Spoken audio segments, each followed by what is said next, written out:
You will. They will kill you. Languish, immature, the drugs and terrible access. Kissing boils, only kind of following the rules.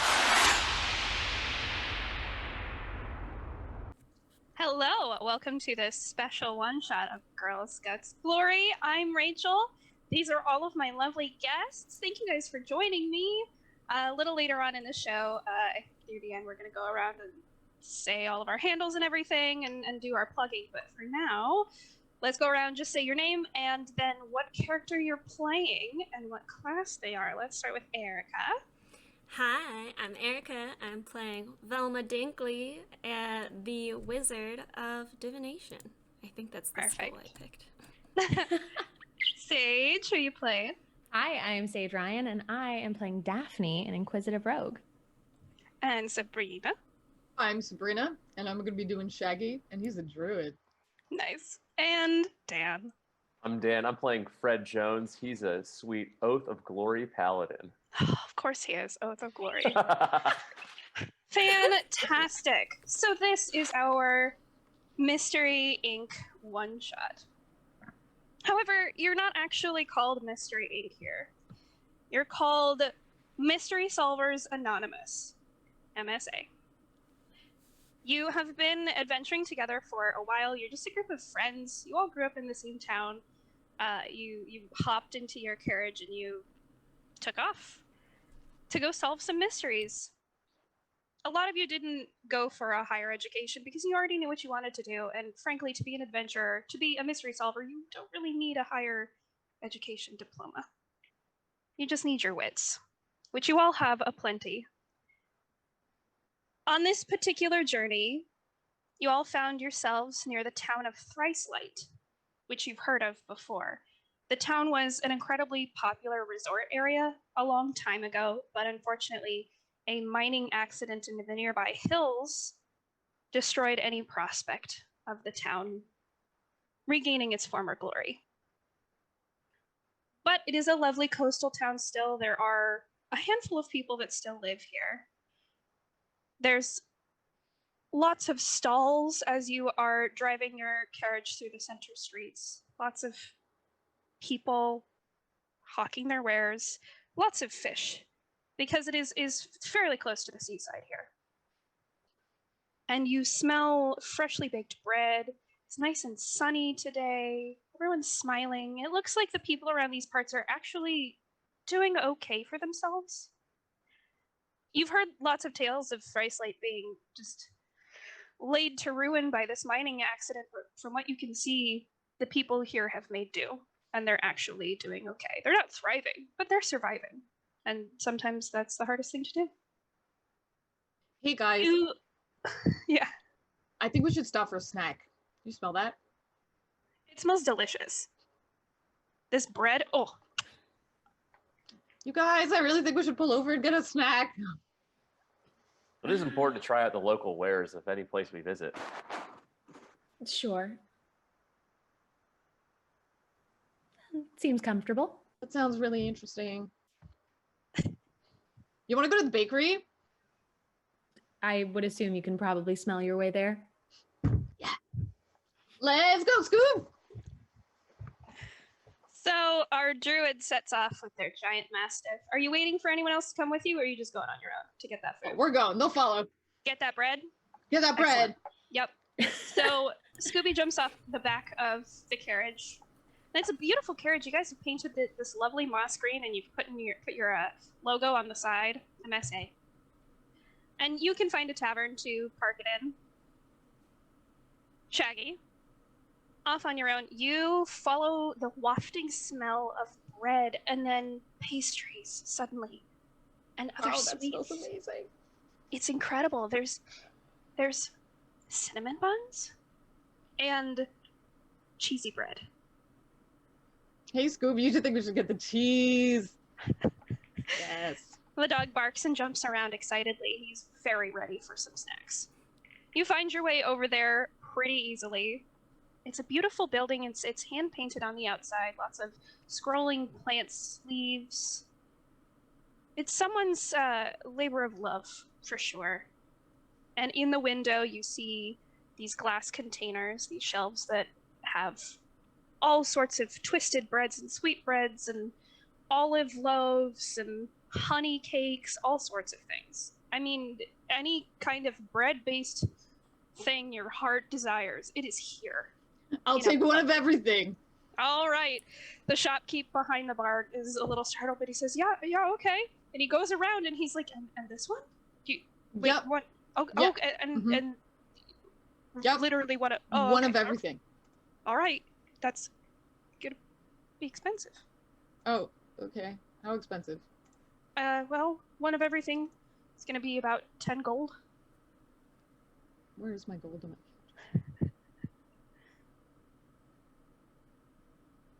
How much did you start with? Do you know what kind of background you chose? Middling. I think middling, you would probably have anywhere between 2 to 5 gold. Okay. That is the one part of my character sheet I didn't fill out. Perfect. Okay, fine. I'll have whatever your favorite things are for 1 gold. Yes, here. Oh, okay. And he gathers you up a couple of things, and one of them being the sweet roll that you smelled earlier. And it looks amazing. It has this like gloss on it, shine from the sugar coat that it has. Delicious. And he passes it off to you, and you now have a bag of sweets and breads. I'm gonna go out in the street and share it with Scooby while I wait for everybody else to catch up. I don't know what happened to them. Well, the others have actually parked their carriage at a tavern. It's a beautiful little tavern called the Heavy Cup, and it has this wrought iron logo on the front of a tin cup, but there's liquid spilling out of it. You go inside, it's a really lovely place. There's several people in here already. It looks like there's a bar, there's a lot of available seating around the place, and there is a little stage for some kind of entertainment. And there's a barkeep behind the counter, and he waves and nods you in. What can I do for you today? Hey, we're looking for, we're just looking to learn more about your town. We are traveling through. If you happen to, have any fun little tidbits of information, like, as well as little tidbits of food for us, we'd be down for both those. Oh, yeah, here's the menu. He passes it over. It's very middling fare. There's some salads, there's some soups. And do you basic have stuff. like a local library, perhaps? Oh, yeah, just down the street. You go out to the left, down the street, take a right, and it'll be right there. It's hard to miss. What's the shopping like nearby? Well, we have some fashion areas. I mean, it's not, we're not Dayport. We're not any of the bigger cities, but we have some unique things. It's all handmade here, so. Excellent. Yeah. What time does the bard go on? Let's see. That's actually our mayor. He should be any minute now, and he looks at this little sundial he has attached to his wrist, and he says, well, it should be any minute now, actually. Yeah. What did you say that you were in town for? I mean, don't get me wrong. We love having guests, but it's not people don't normally come here just for fun. We were just passing through, and actually one of the people in our adventuring party smelled a bit of bread and decided to stop off. Yeah, Mildred's bakery. She makes some magical food, she does. Now, you said that the mayor is also your bard. I would love to know more about that. Me too. Oh, well, yeah.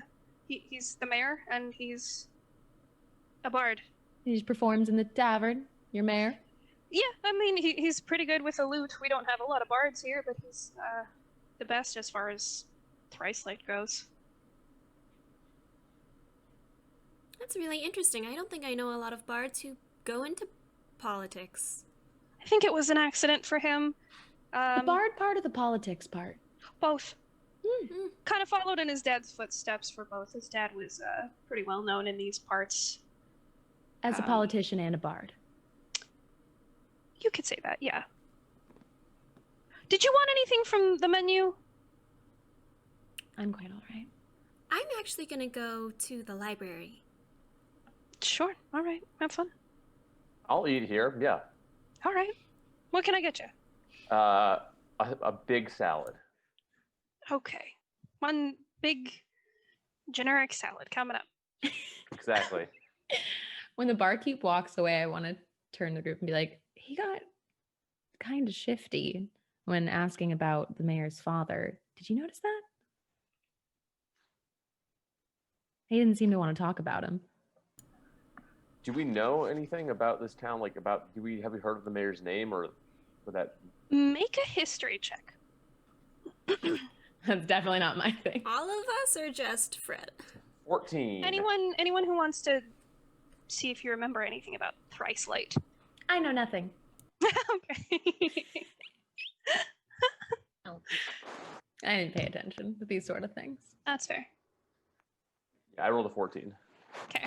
I rolled a 25. A 25? Yes. Excellent. I rolled an 18. I have a +7 in history. Dope. I love it, of course. Fred, you've heard of Thrice Light before. It used to be like the Playboy Center of the coast back when the resort was popular. And it's this big, like, run-down building now that's way on the cliffs. If you went a little further north, you would have seen it from this distance. It's kind of isolated.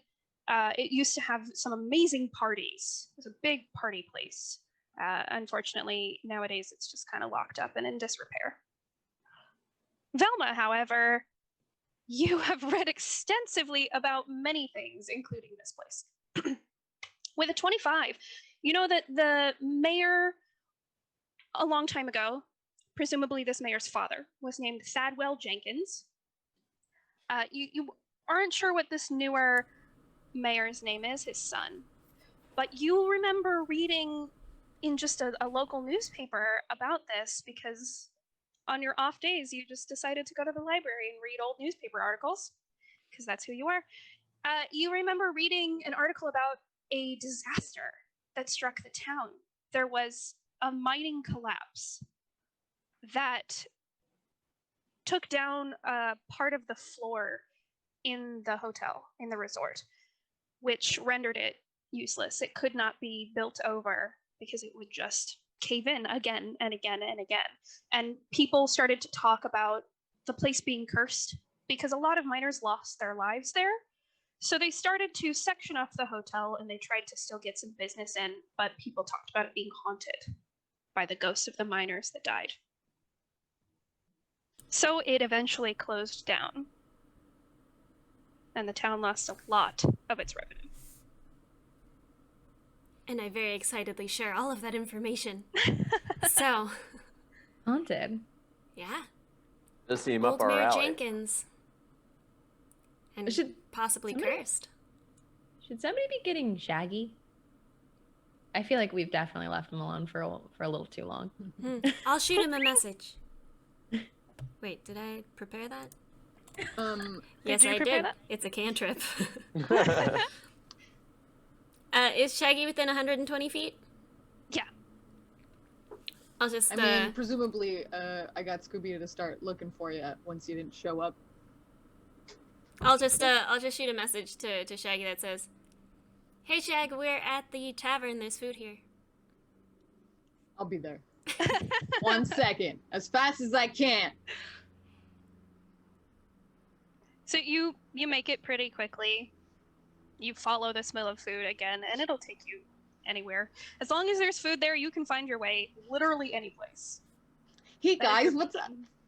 It's like you cast locate object, but it's always locate food. Hey, You should try So you this are now all bakery. together. It we was just really found good. out this town might be haunted. Oh, cursed. I don't know if I like the sound of that.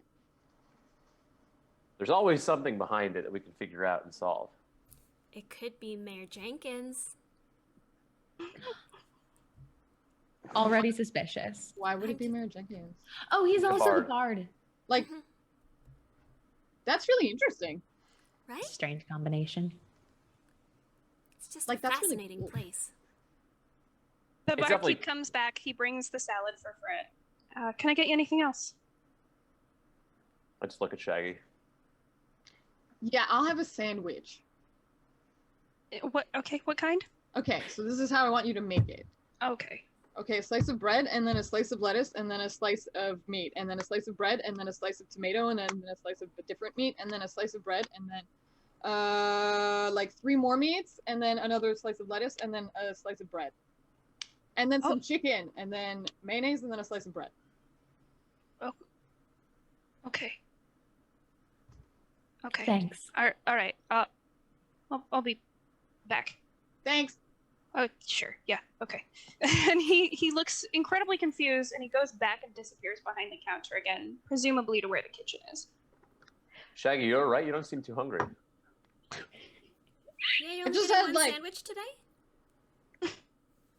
Bakery was really good, and I've been snacking all day.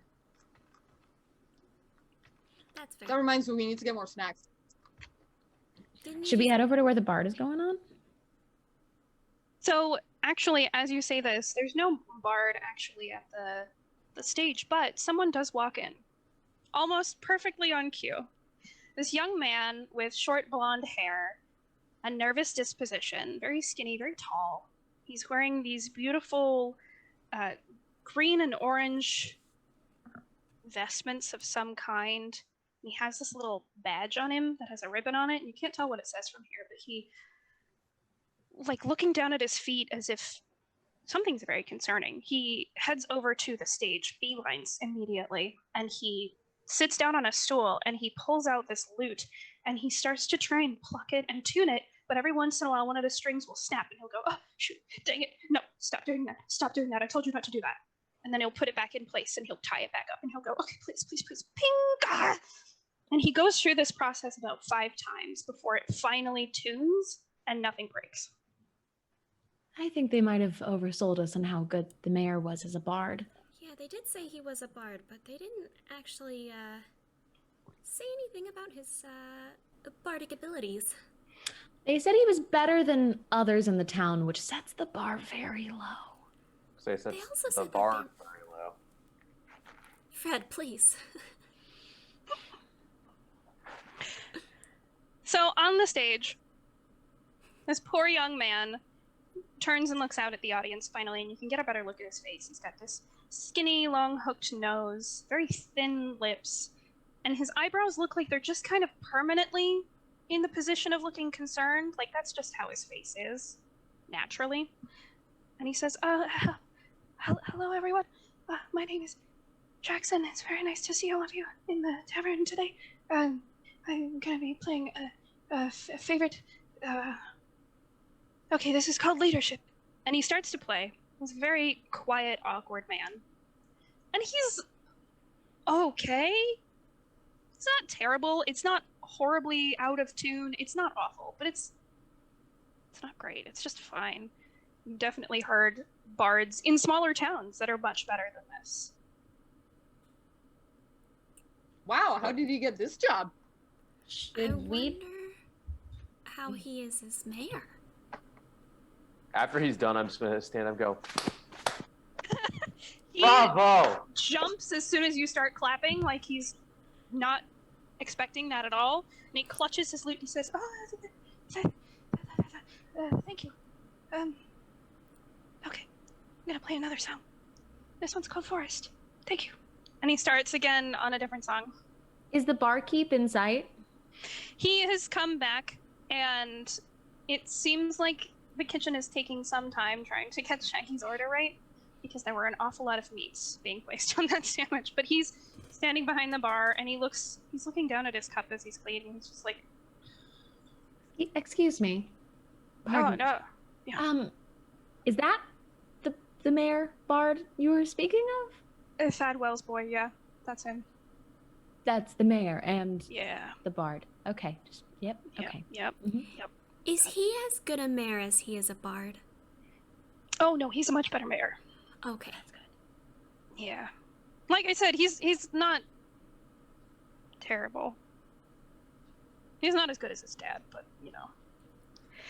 few people were. So his dad was a pretty prolific bard, huh? Yeah, well, his dad could do a lot of things. His dad was a magic user. His dad was a bard. His dad did all sorts of things. We all miss him very dearly. And up on the stage, you hear a ping as one of the strings snaps on the lute, and poor Jackson has a hot second of panic as he tries to stick it back on. So we yell, "You got it!" Okay, thank you. So his name is Jackson Jenkins. Yeah. All right, just confirming. Yep. Thadwell had a weird sense of humor. Obviously. And he looks over at the kid. How long ago did his father pass on, if you don't mind me asking? It's been about 7 years, I want to say. Something like that. No. Time sort of just dissolves the longer away you get from events. I guess it's been about 10 years. Sounds Actually, like it's been quite the about... tragedy. It's 10 years tomorrow. Oh, tomorrow? Yeah. Wow. What intriguing timing. Yeah, well. It's definitely something that scarred the town. It's a shame. This place used to be pretty fantastic. So would you mind telling us a bit more about the mining collapse? Oh. Don't know too much about it, sorry. I just, tend the bar. What about the site of it? Is it true that it's cursed? We've heard rumors, and, sometimes young kids will go up there and dare each other to spend the night, and they always come down crying, saying they've seen this or that. I don't put too much thought into that, but you never know. Never been up there yourself? Oh, God, no. No. I am not one that has a stomach for that kind of stuff. I'm not an adventurer. I make drinks. Do you need adventurers to go check it out? I mean... Like, that sounds spooky. You're it's kind of dangerous up there. Wouldn't feel comfortable sending kids up there. We can handle ourselves. We're hardly through a lot. kids. We've done quite Sure. a few jobs like this. Okay. We're kids in we have the youthful energy sense, but grown-ups we have some practical real-world experience sense. Like, yeah. And frankly, Sure. We could use the money, if you guys have it, for doing such a job as this. I mean, there's no job, really. I don't know. You could always talk to Jackson when he's done with his set. I'm not going to send kids up there. It's a very dangerous building. It'll fall on you if you go inside, honestly. So, Wouldn't be the first time a building's fallen on one of us. Oh, okay. Yeah, I don't understand adventurers. And at that moment, the door swings open and the chef comes out. He's this young halfling man, and he is struggling with this plate and a towering sandwich that he's trying so hard to not let fall over. And he balances it over to Shaggy and very gently pushes it onto the table to make sure that it doesn't fall. And in front of you is a sandwich that is taller than you are sitting. And the halfling chef is just standing there watching you.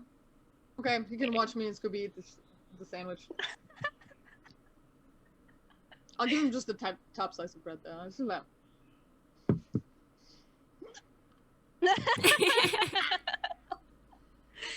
The halfling just watches in awe. And you see Shaggy or Scooby next to you, staring at the sandwich.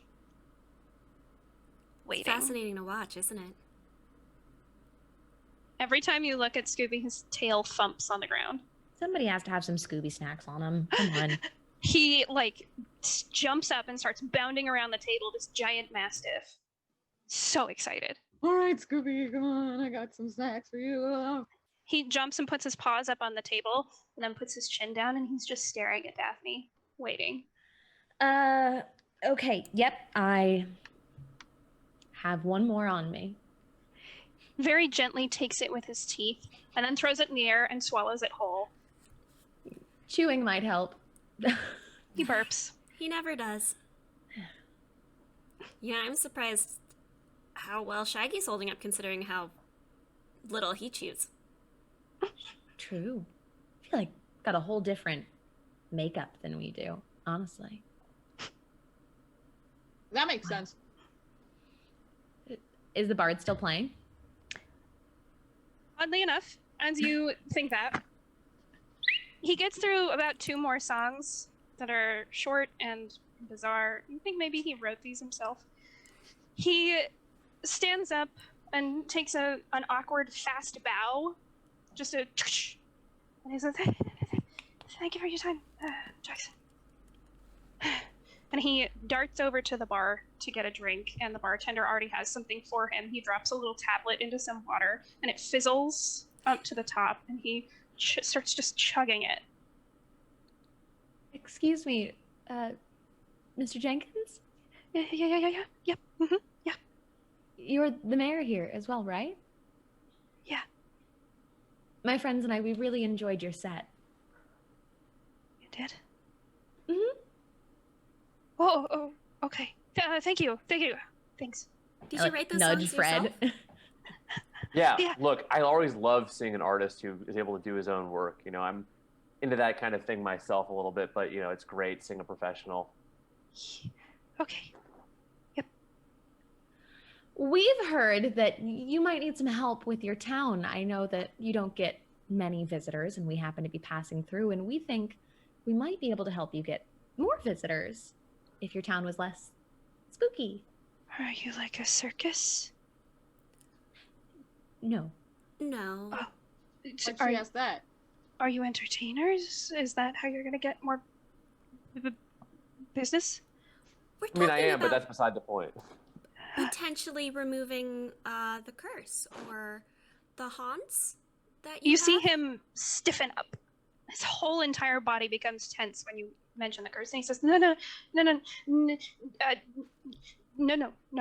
thank you, no, it's fine. I have to go." He downs the rest of that fizzy drink and he bolts. from the tavern. Does he seem hesitant as to, like, do I get a sense into why he's so, like, reticent to share anything? Make an insight check. I'll open that up to any of you that want to roll insight. I'll do it. 18. Okay. I could tell that's what you wanted. It's a 22. A 19 and a 22. All right. You can both tell talking about the curse definitely set something off for him. And you notice just a flash of shame on his face before he bolted. Shame and a little bit of fear. How fast is he running out? Could we follow him? You can, yeah. So he's already darted out. If you guys want to dart out after him, make us a perception check to see if you can spot him. I would just have Scooby follow him. I see nothing. It's a nat 1. Oh boy. Yep. You spot a shop on the other side of the road that has a beautiful crushed velvet purple dress. Ooh, I'll run out to that. Okay. I rolled a 21. You notice he went to the left. It looks like he's doing this like power walk, and his hips are swinging like violently as he hurriedly goes down the street, like saying hello to everybody that passes because they all have to say hello to him as the mayor. But I think he's trying to lose us. So we should go to the left. Daphne? Oh, yes, sorry. All right, you guys follow him down. He kind of glances over his shoulder once or twice, and he sees you guys following, and he hurries up his little power walk. And you see him dart off to the side into an alley. And down that cobblestone alley, you see him duck into a building, and you think that perhaps he's not very good at hiding because he's just gone to the mayor's office. Which would be a good place to look if you wanted to find the mayor. Oh, let's go. Look, can only have gone so far inside that office. Let's go take a look for him. So all of the buildings in this town are pretty much connected by a wall. It's just one long string of building that's sectioned off into like little townhouses. And they're all made with this beautiful stone that's local to this area. This one is no exception. It has this nice bright green door, giant brass knocker. There's some windows up top that have little flower boxes with tiny yellow flowers. It's very cheerful and cute. And above the door is this painted, it looks like a scroll, and on the scroll it says, "The Mayor." Should we knock? I will knock. I'll use the knocker. Okay. Did he just try to lose us in the mayor's office? Yeah. Like it. He knows that we know he is the mayor, right? Yes. But there's something to hiding in plain sight. Sometimes. Ever the optimist. Fred, you knock on the door, and a couple of seconds pass, and you hear a voice on the other side that says, "Hello?" Hi, it's me again. From the bar? You're a fan? Who is me? Oh, so I never introduced myself. My name's Fred. Can I come in? There's this little gold, tiny mail slot, and the door gets pushed open, and you see these eyes looking up at you. And as soon as he sees who you are, he closes it, and it goes clink. He says, "No one's home." Oh man, look, hey bud, like we've heard that one before. It's okay. Look, Oh, let us we just want to talk. It seems like you know a little bit about this, and you're not feeling so great about this. Just let us come in. We can talk about it. We want to help you out. We are here to Jim? help. Yeah. It's what we Okay. do. We're professionals. You hear several locks being unlocked. Clink, clink, clink, clink, clink, and one's a chain that you hear rattling around, one's just a deadbolt, and finally the door opens, and this poor, sickly-looking young man is standing on the other side. He goes, come in. Come on. So walk in, I just clap him on the shoulder. Oh, thank you. Okay, it's a seating area down the hall to the right. And he leads you into this seating area. It looks like a nice tea room where people would be taking guests. There's this beautiful set of furniture. It's like a cherry wood with teal upholstery and this gorgeous gold fleur-de-lis embroidered pattern. He is definitely in a position of power and a position of wealth here. And he perches on what looks to be probably a footrest. And you can tell by the way he does this, you don't even have to roll an insight check, that he very much holds himself as smaller than he actually is in a lot of ways. Where normally the mayor would be seated in his own armchair, he's just sitting on a footrest. Off to the side. And he says, "Come, sit down." Sure. I'll take a seat. So, why are you in town, and how did you hear about the the, you know? The curse. Yep. Well, Velma here is pretty much an expert on everything, right? I read Like- a lot. Everything. And we came to your town because of our cohort Shaggy really wanted the bread and sweets from the bakery. Mildred is very talented. And then I remembered that I had read about your town and the unfortunate tragedy that it went through. And we figured we might be able to help. Maybe if we helped, lift the curse, or Do you know how? Have you lifted curses before? Well, kind of. We've lifted a lot of masks. yeah. Come close. Because sometimes, a lot of the time, when something is cursed, it's actually just someone causing it. Sometimes you learn that humans are the greatest evil. Mm-hmm. You all right, buddy? Yeah, I'm fine. Roll an insight check for me. Anyone who wants to. Nope, that's a 6. 19. 21. Also a 21. Nice. My 6. It's a very beautiful room, and you can't help but think about how much history is in this room, in all of these artifacts. They're from all over the world. Where's that one from? Oh my gosh. Everyone else. You can tell this kid is on the verge of tears. Something is deeply upsetting him. He is a little bit older than you, maybe pushing 20.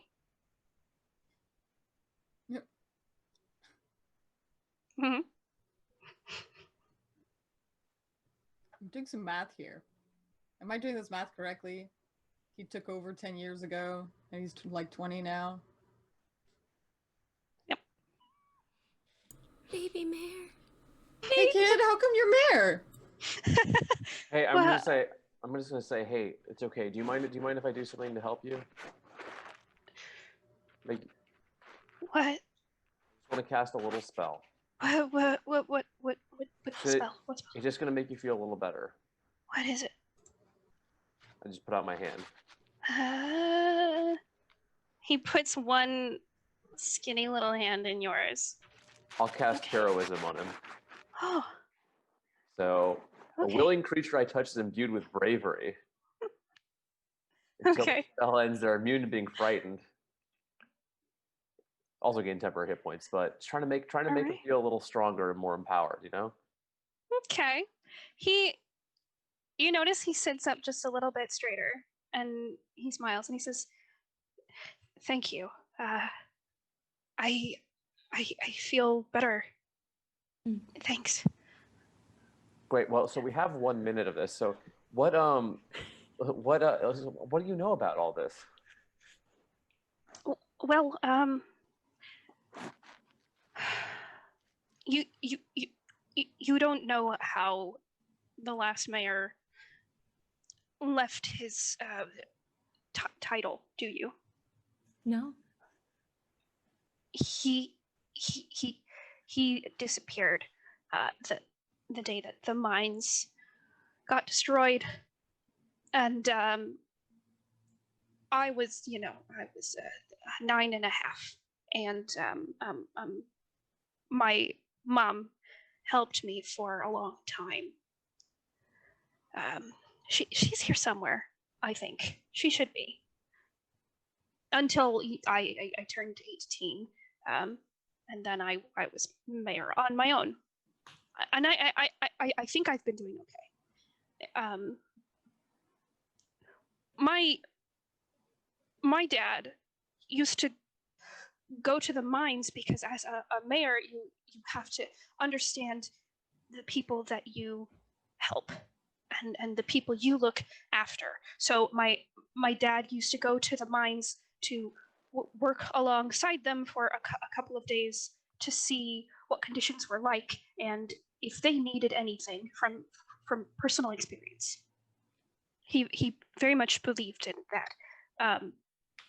And people think that because he was not a great miner, that he might have accidentally hit a support beam or a magical ore and caused an explosion. So the collapse is locally thought to be his fault.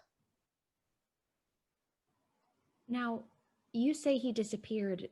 The other people that were in the mine were described to have been deceased. Why do you Yes. describe him as having disappeared?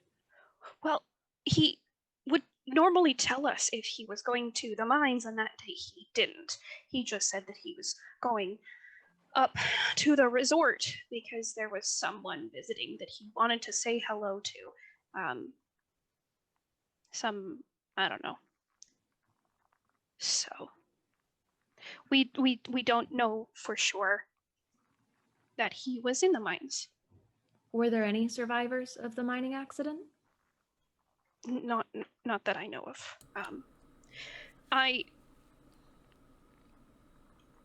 He looks around as if expecting someone else to be listening in, and he leans into the circle where all of you are, and he says, I went up there when I was a kid, and I heard voices, and I know a lot of people don't believe that it's haunted, but I do. I can feel it. What kind of voices did you hear? Screaming. Jinkies. Anyone been up there recently? No. It's all blocked off because it's not very stable. And what about the people in the resort when the mine collapsed? Thankfully, they weren't having a party that day because the dance hall is the floor that got affected the most. There were one or two workers, staff members that were in the room, and they died as well when the floor collapsed underneath them. And we tried to rebuild the floor at least 5 times, but it just kept breaking. Well, it sounds like there's only one place for us to go. Where? The resort, obviously.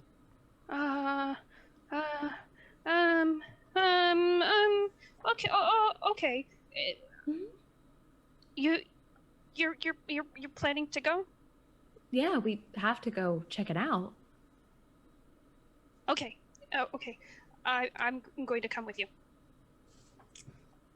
You sure you're feeling up to that? Yes. I cannot ask someone to put themselves in danger if I would not put myself in that same danger. Well, you should stay with me. Scooby will protect us. Okay, cool. Is that the This is dog? Scooby! Oh, he's very big. Cool. Okay. Oh, yes. He's great to hug. Daphne, by the way. Jackson. Hi. Hello. Oh, yeah, and I'm Shaggy. Hello. Thelma. Hi. I said before, I'm Fred. Yeah. Hi, Fred. Okay. If you want, we could go tonight. Sure. Yeah. You should bring along some snacks. Oh, okay. Sure. It makes do it you- really easy for Scooby to find you if he loses you, also. Oh, okay. And me. Do you need a place to stay if you're gonna spend the night? That would be great. Yeah. Okay. There is a really nice inn down the street. If you go down the street that we were on before when you followed me up here, if you go left and you continue down that street, there's an inn on the left side called the Sheep's Wool, and it's very nice and cozy. Great. Just tell them the mayor sent you. Sure. Yeah. Okay. I should get back to work. What time should we meet back up with you to head to the resort? Sundown, or right before sundown, so we can see our way up the hill. Certainly. Great. Okay. Thank you for doing this. Of course, it's what Thanks we for do. helping us out, Jackson. Yeah. Okay. And he shows you out. And again, he points you in the direction of the Sheep's Wool Inn. And you make your way over there pretty easily. If you guys want to stop and do any shopping, now is the time. I would love to stop and pick up that purple velvet dress. Okay. You head back. It's got a beautiful built-in corset as well. And it has several hidden pockets all along the lines of the corset where you can stick some daggers if you want. Yes. Small throwing knives. Absolutely. It's like a gold.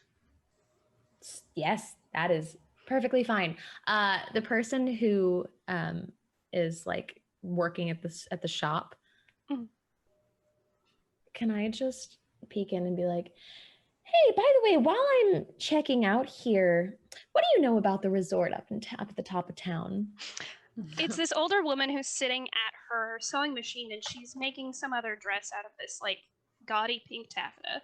And she looks up. She's got these bright rosy cheeks and this curly hair that's all piled on top of her head. And she smiles at you and she says, "Oh, I mean, not much. All the local kids can tend to, go up there as part of their initiation into adulthood. It's like they're in their senior year of school. They go up and test each other to see who is brave enough to spend the night. And sometimes they do, and sometimes they don't. My son did. And what did he say when he came back? As quiet as a mouse. Interesting. Yeah, he had no trouble up there. Some kids say that it's haunted and they hear voices and blah, blah, blah. Kids, they have such a active imagination. Well, all right. Thank you. Yes, of course. 1 gold. Is there like a fitting room that I can put it on before I leave, actually? Absolutely. She shows you over to a curtained off fitting room. I will come out of the shop. Where's everyone waiting for my shopping? For your fashion show? Probably just just outside. Outside, yeah. I will It's come not complete without a fashion twirling montage. out of the shop. Excellent. Okay, now we can go to the inn. Amazing. Like, nice dress, Daphne. Thank you. Great choice. I start showing off all the pockets. Beautiful and practical. Plenty of places for your functional. throwing knives. Lots of daggers. Surprising amount of pockets, truly. A plethora. The perfect dress. The dream. perfect dress. It does exist. So you head on over to the inn, and it's so cute. It's almost too cute. They very obviously have leaned into the theme. You step inside. It's nice and bright and warm. There's a fire roaring in the corner, and everything is decorated with sheep.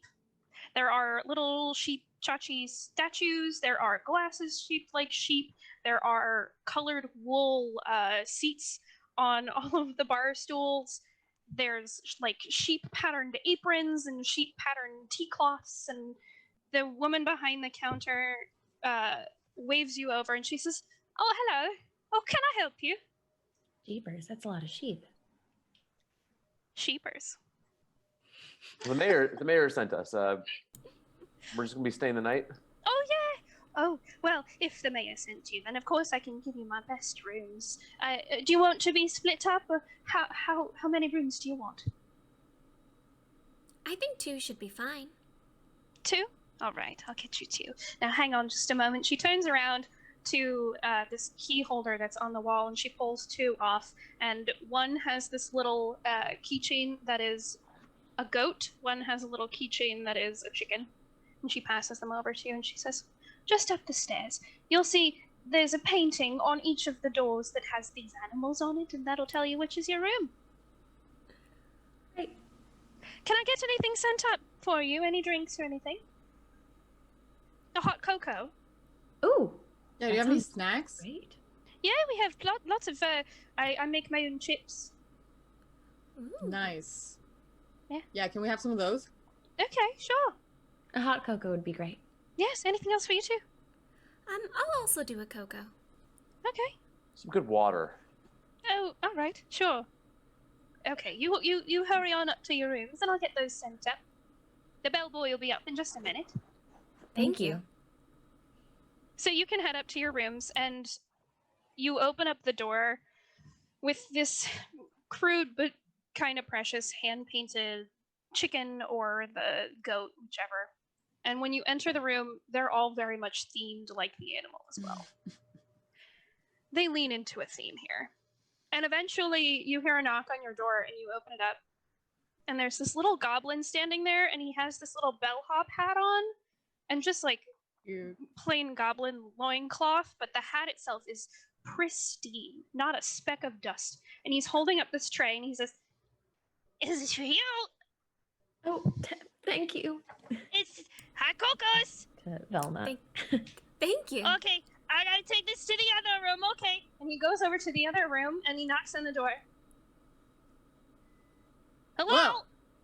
I got the French fries, because she says chips, but the French fries, here, you can have those. And then there's Great. the water. Thanks. Thanks. Okay. Thank you. Bye." And he goes back down the stairs and disappears with his tray. I love him. He's perfect. Wow. I'm affected. What time is it seeming to be about now? How far out from You had gotten here at about noon, Hmm. and at this point it's about 3:34ish in the afternoon. It's gonna start to get to sundown in like 30 minutes, maybe. Is there anything we should prepare before we go? I might look over my spells and see what I can prepare before tonight. I had prepared.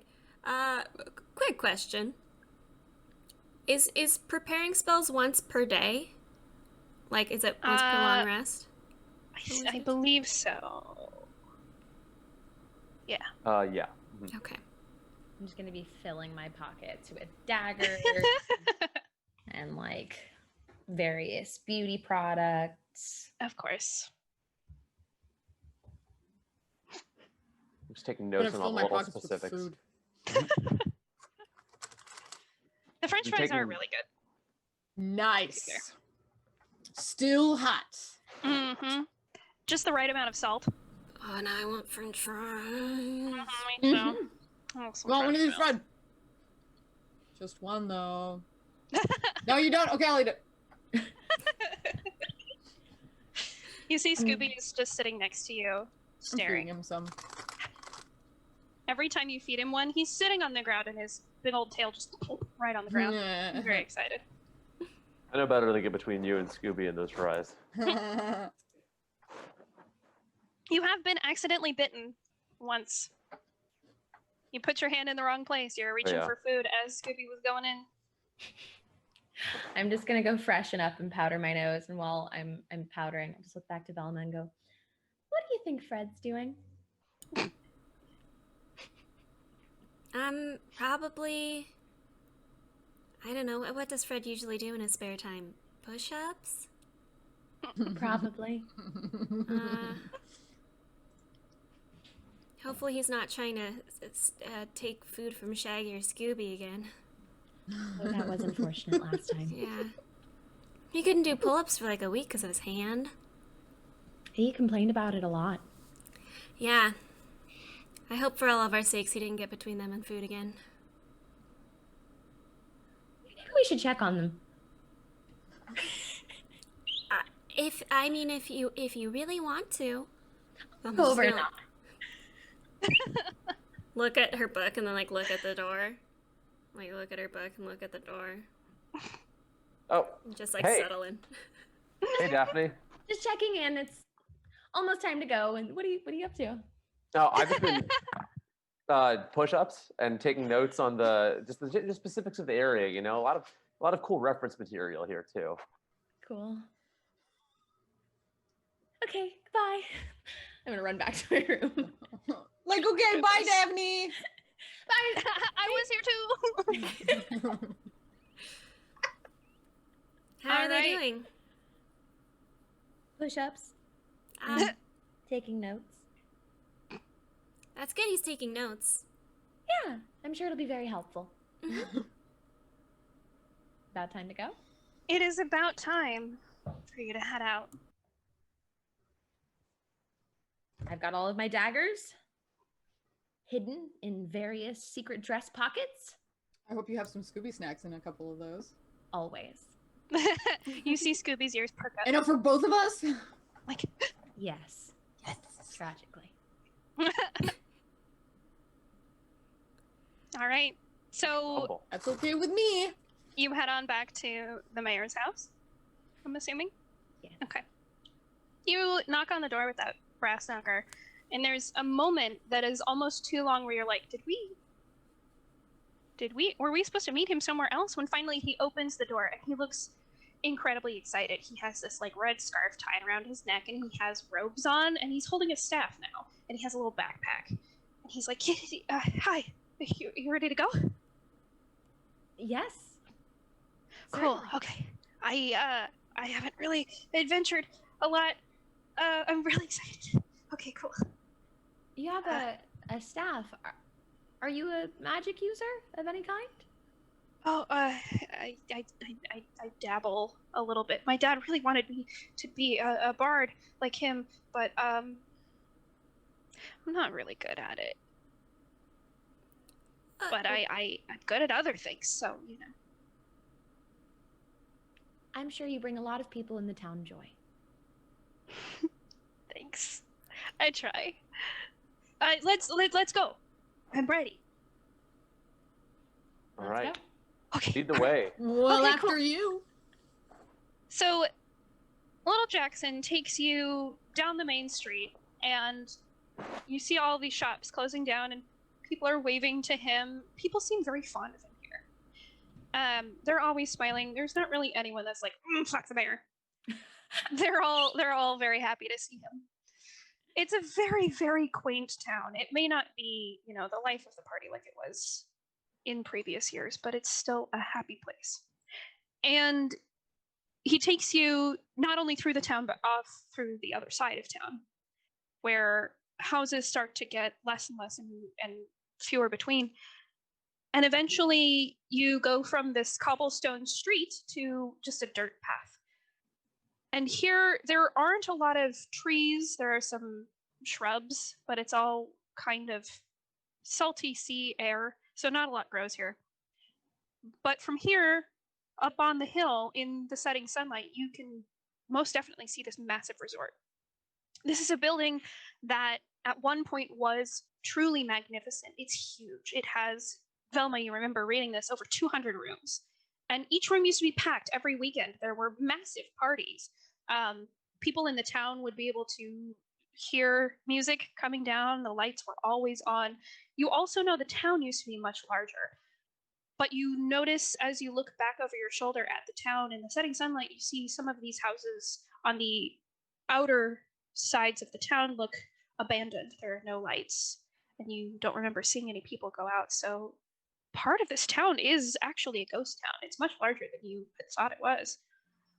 But you continue up this path, and eventually you intersect a larger cobblestone road that is in incredible disrepair. There are stones missing, there's weeds and moss growing in between them, making it very difficult for any carriage to get up here. And it's a main road that disappeared way up into the distance. It didn't actually connect with the town. And you follow this road down, and you see this looming building. It's completely dark. And almost all of the windows and doors on the outside are shuttered. There's a huge wraparound porch on both the bottom and the second floor. The third floor doesn't have that. And on the roof, you see the wrought iron fence of a widow's walk. He leads you up pretty close to it, but he stops before actually stepping onto the porch, and he looks up at it. You can tell, even without an insight check, there's hesitation. Can I And he look just around stares. for any kind of traps? Sure, make a perception check or an investigation check. I'll let you choose. Okay, investigation. That is a 26. 26, you see nothing. No traps at all. Okay, well, it doesn't seem to be booby trapped in any way. Why are we stopping? He just stares at the building, and he doesn't respond for a hot minute, and then he looks over his shoulder at you, and he says, I'm scared. Yikes, me too, though. Maybe you should hang out back here with us. This part of town is spooky, you guys. Yeah. What are you scared of exactly? Is it the screaming? Is it the dark? Is it Yeah. What could be in the dark? Yep. Yes. Okay. Well, I've got a torch if that helps. And I can also cast light. Oh, okay.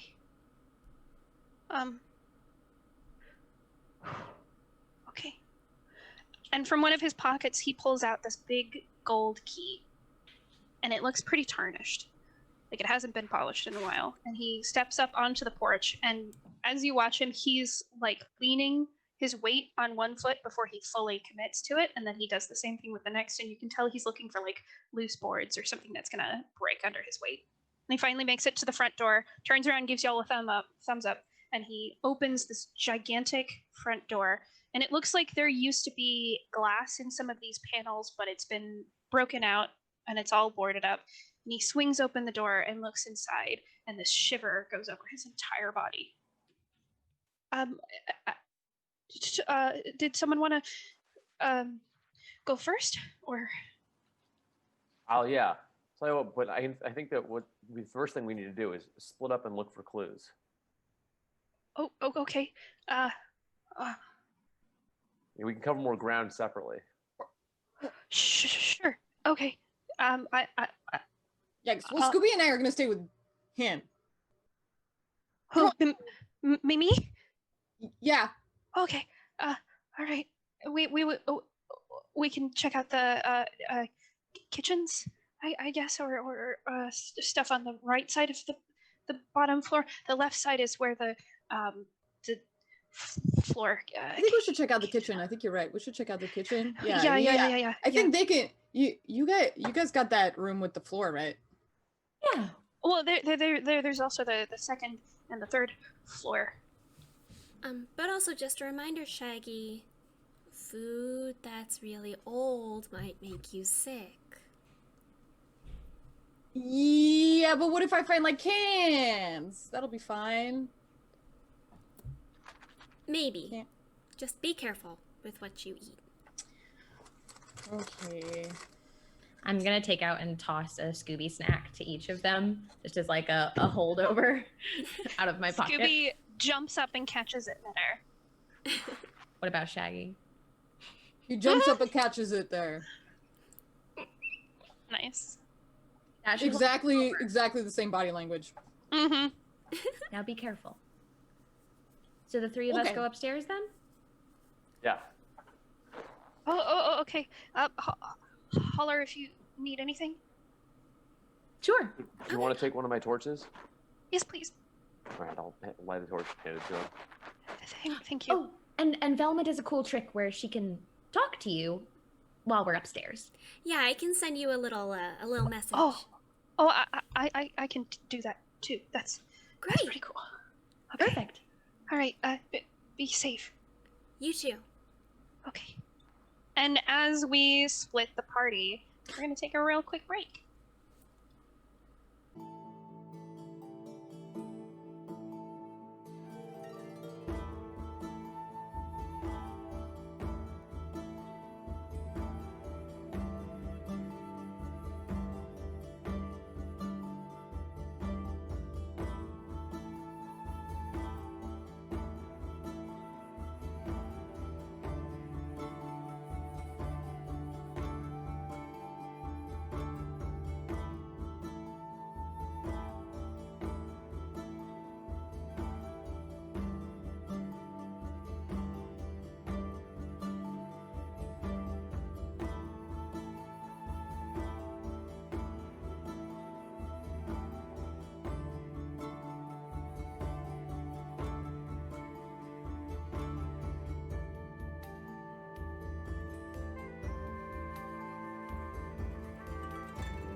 Welcome back. When we left off, we were splitting the party.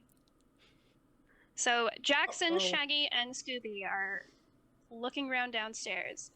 Velma, Daphne, and Fred are going upstairs. When you come into this beautiful resort, You see a ton of open archways that lead into other rooms. You see what looks like red fabric has been drawn over certain doors in an X. Medieval caution tape, basically. And dead ahead of you is this massive grand staircase.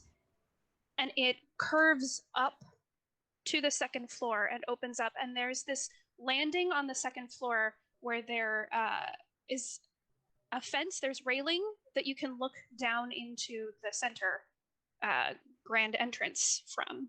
So you can see all of the rooms up there as well. And you can see up into the third floor. In fact, it has that same railing all around the edge where you can look down into the grand foyer.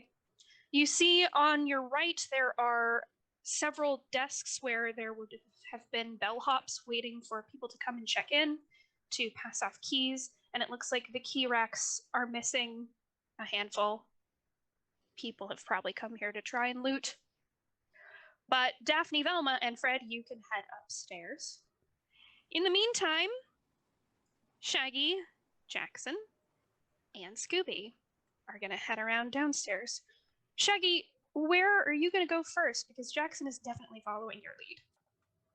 The kitchen, obviously. He mentioned it. I mean, like, where else would I go? Mm-hmm. Let's check out the kitchen.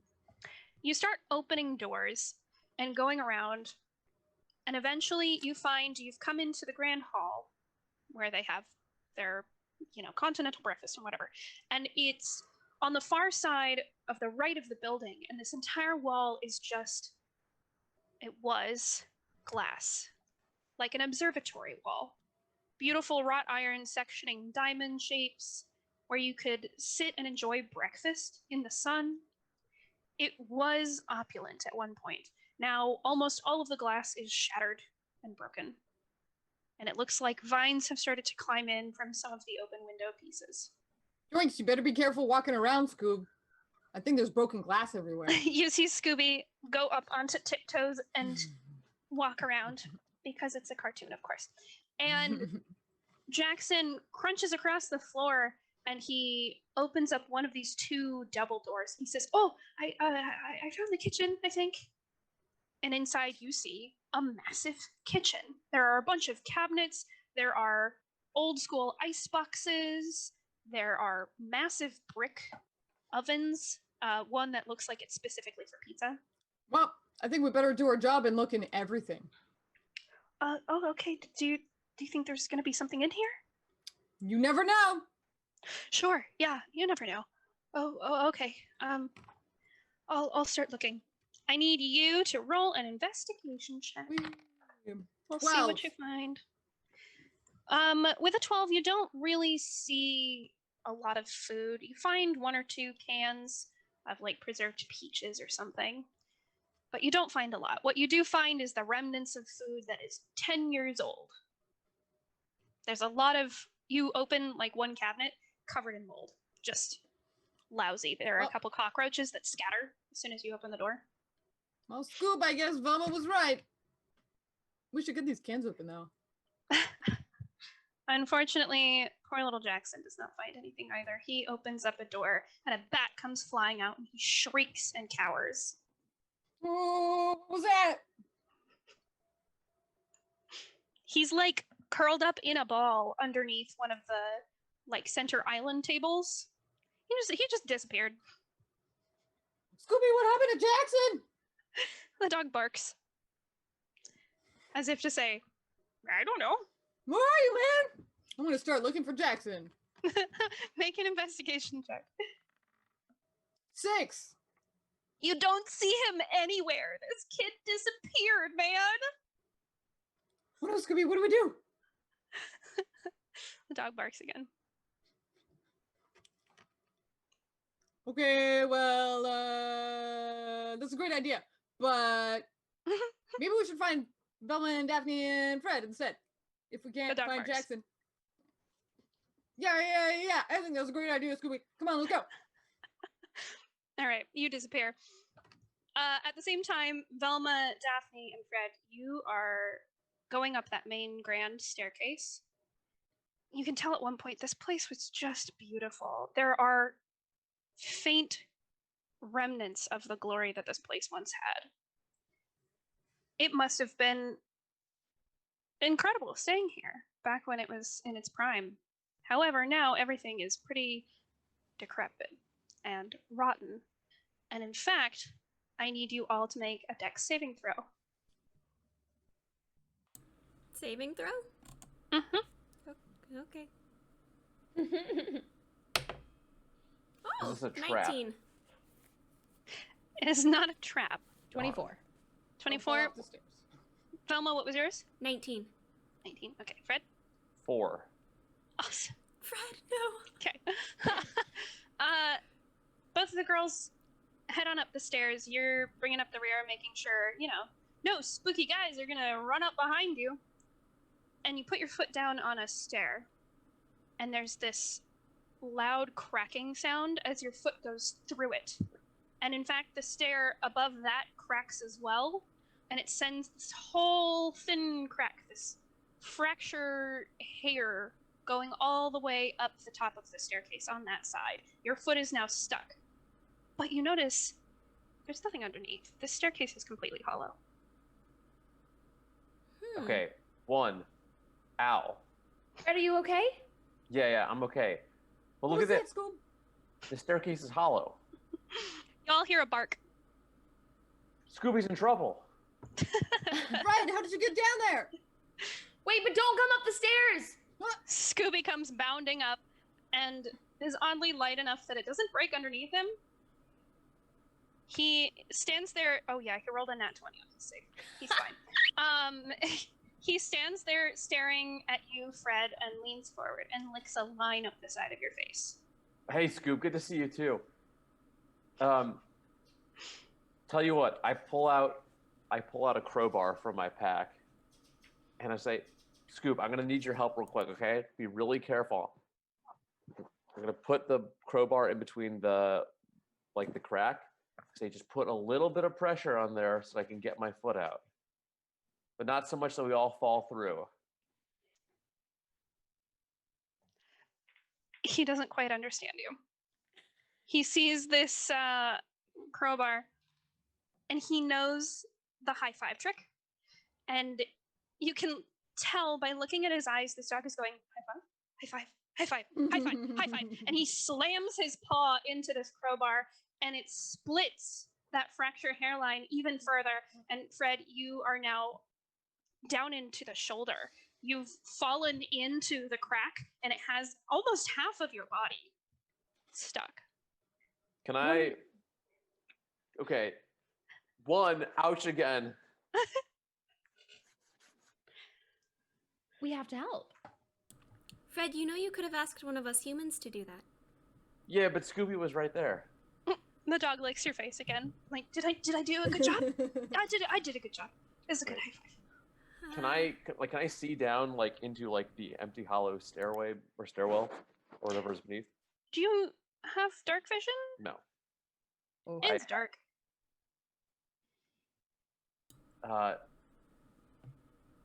Velma, can you cast light on my foot? Yeah. Yeah, I certainly can. So I'll, sort of sneak my way towards Fred. Mm-hmm. Get down on my hands and knees, reach into the crack, touch his foot, and cast light. Okay. Roll a quick dex save for me. Okay. But I did so well on the first one. 7? What was it? 7? I can't hear you. You cut out a little bit. Oh, 7? Can you hear me? 7? Yeah. Okay, yeah, I can hear you now. Okay. You, on hands and knees, you very gingerly go over to him, and you look down, and you cast light on his shoe, just in time to see your glasses slide off your face and fall into the hollow area underneath the stairs. My glasses! So you can no longer see.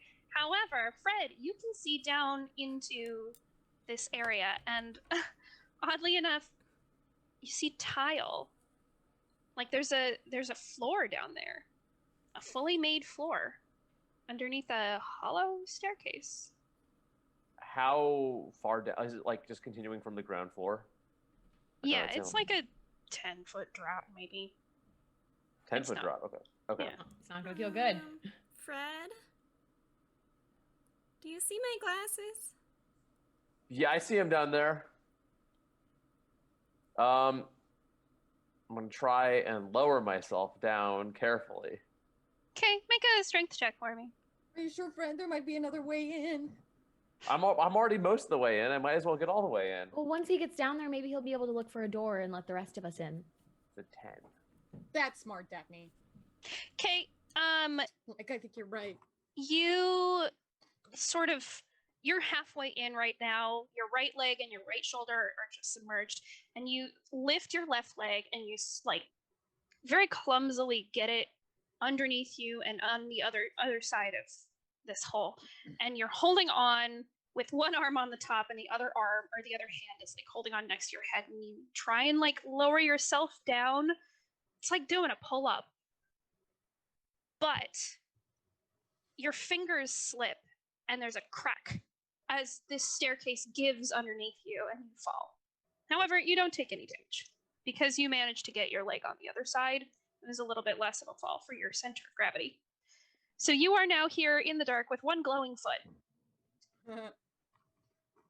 What do you see down there? What do I see down there? In this dark, with light, you see... That was a weird sentence. With light cast on your foot, you see what looks like a hallway. And to your right, in the wall, it looks as if the staircase itself is a newer wood. And there's this indentation in the shape of a door. It doesn't have a knob or anything, but there is something over there on the right. Can I try pushing on it? Yeah. Hey, Fred, So- don't forget to get Velma's glasses. You go over to this door shape and you push on it. And everyone else, you hear on the right side of the staircase this creaking sound. As Fred, you push open a door that was invisible on the other side. Hey, look, everyone! I found this door. You can all just come down here easily. Oh, Let's go. Where? I'll reach out for Velma's hand and just guide her to the door. Thank you. All right, here's your glasses, Velma. They're not cracked or anything, are they? They've got a lot of dust on them, but they're okay. Mm-hmm. You're gonna have to clean them off, but they're fine. And we got prestidigitation. Hmm. I also have All right, are you mending. heading right for the door? Mhm. Okay. As you guys disappear inside, out of your earshot in the kitchen, Jackson peeks his head out from under the island table and he goes, "Hello? Wait a second, Hello?" Shaggy, where's Jackson? Hey guys, I lost Jackson in the kitchen. We were in the kitchen and then I heard a sound and then I looked around and I couldn't find him anywhere, so I came to get you guys, but I don't know where Jackson is, but I think he was near the kitchen. That's where I lost him, in the kitchen. Should we go back for him? Also, I mean, we probably should, right? yeah, we don't want to leave him alone. I don't know what Look. the thing was that made the Just sound, abandon this though. poor kid. I don't know if that kid can take care of himself. I'll shoot Jackson a message. Okay, what's the message? Hey, Jackson, where are you? You hear a shaky voice reply, "In the kitchen." Can you tell him to come here so we don't have to go get him? Yeah. Do you want to come meet us at the staircase? Oh, okay. Are A you- moment passes, and you hear the pattering of feet at Jackson as Jackson runs into the foyer, like holding all of his belongings very close. He looks terrified, and he stops by the staircase and looks around and he goes, "Hello? Over here. We like head pop out the door. Oh, there's a door. Oh, okay, cool. Okay. And he follows you guys in. Hey, Jackson, where'd you go? Under the island? Oh, I don't think I looked there. Yeah, Well, you just Scooby should have kind said of something. The dog just looks up at you like, what? This room doesn't make sense. Who puts a room under a staircase like this? It's clearly dangerous. Everybody make a perception check. Jackson did not do great at all. A 14. 10. 22. Nice. 5. Awesome. Yep, very in character. Velma, everyone else is kind of looking around, sneezing in the dust. Velma, you are paying attention to... This is an entire hallway. And at the very end of the hallway, you think you see a staircase that splits. And you're looking at the wall that is its full height, the same height as the rest of the walls on the outside. You're looking at the wall that's built on the inside of this staircase, the one that slopes down. And you realize they're made with different wood. One looks much older. It's an antique cherry wood, something deep, deep brown. And this newer one looks like, while it's not like 5 years old, it's definitely pretty old. The staircase was built on almost as an addition.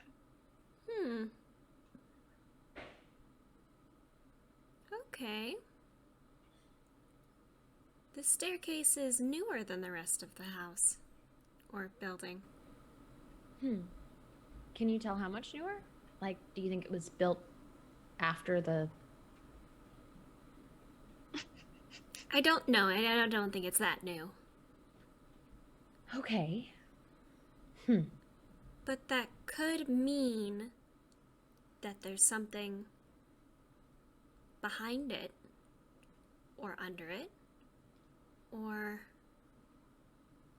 you know, like a secret passageway. Ooh. Did Take we a look. already find a secret passageway? Yeah, but where But there there's could be a one, there might second be secret. more. Exactly. They could be trying to throw us off the scent. Oh. Yeah, that makes sense. Yeah. I mean, I'd like to, like, search the room for anything. You go further into the hallway, and down near the end, you see a couple of doors. And that staircase that splits off against the back wall and goes up. Should we go up? I know. I mean, it's the only way to go. We got to follow that path. All right. All right. Does it You head... Does it look stable enough for us to go up? Yeah, fairly. You cautiously go up the stairs, and as you're going, you hear a door open behind you, and Jackson his curiosity's gotten the better of him, and he peeks in a door and he goes, "What? There's a second kitchen? That's awful weird. Is it weird for I don't go to resorts very often. Is it weird for them to have two kitchens?" I've been to a lot of resorts. Now, sometimes there's one that's more aesthetically pleasing that people can see, and then there's one for the people cooking in the back to actually use. Oh, okay. I think we should check it out. He closes that door and he goes to another one of the doors still in that hallway, and he says, There's a bedroom down here. You guys, I think we should check out the kitchen. I throw a Scooby snack at Shaggy. Okay, but really though, I mean, if you have two kitchens, this one might have real food in it. It would also Wouldn't it be important to know if it has real, like, Very food that's not bad and very old? Maybe there's not food that's bad and very old, and that would be important to know, right? I mean, it doesn't make any sense. There's a bedroom hidden down here. It does feel like someone must have lived here. Yeah, and if the kitchen does have fresher food, that could indicate someone's been here. All right. Right, So Scooby, let's go I to the actually kitchen. think we should do Shaggy's idea. So Shaggy and Scoob go right for the kitchen immediately. You go in, this one looks much older, and it's a little more primitive. It looks like it's a completely different house when you go into the kitchen. It looks like the home of someone who did not have a lot of money. There are some fishnets that are rotting and falling apart that are stuck up on the wall. There's a small fireplace, and it looks like there's a cauldron that has fallen over into it. That might have once been where they cooked food. Do you guys think that maybe this used to be a witch's house and then they built on top of it and that's why it's cursed? A lot of people cook with cauldrons. I know that. Velma's gonna say exactly that to Shaggy. You know, a lot of people cook with cauldrons. Not just witches. Okay, well, if you say so, Velma, I guess. Jackson comes in behind you and he's looking around and sneezes, and a whole cloud of dust goes up. There's a bunch of cobwebs in here. It looks like no one's been in here for a long, long, long time. Oh, there's definitely Right. no food in here, so I guess we can go somewhere else. It is weird that there's like this small kitchen though. There's also the bedroom. Yeah, we should go check that out. Yeah. Or maybe even better clues up there. Oh, okay. And he heads off into the bedroom. You all follow, and it is completely decrepit. This room has been here for a very long time. Just like the kitchen, it doesn't match the rest of the resort at all. Even in age, you can tell it's much older than the resort. It's very primitive. This is someone that did not have a lot of money. It's very threadbare.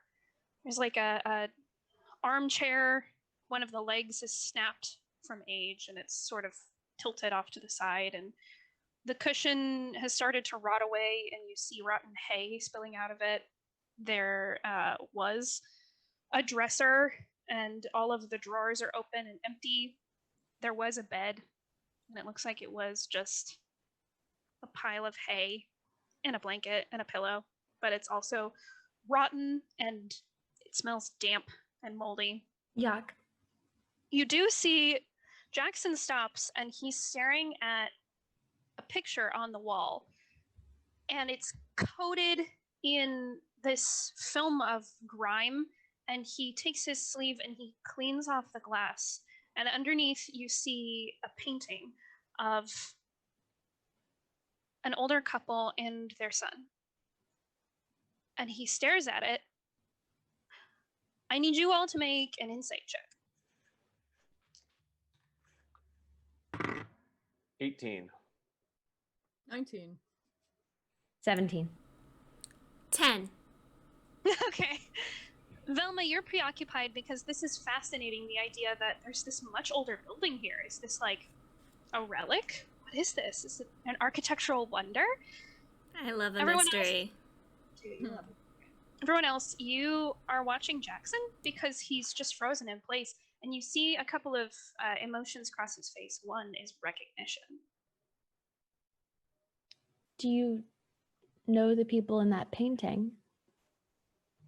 He puts up a finger and he points to the older woman. She looks very stern. And he says, "That's my grandma."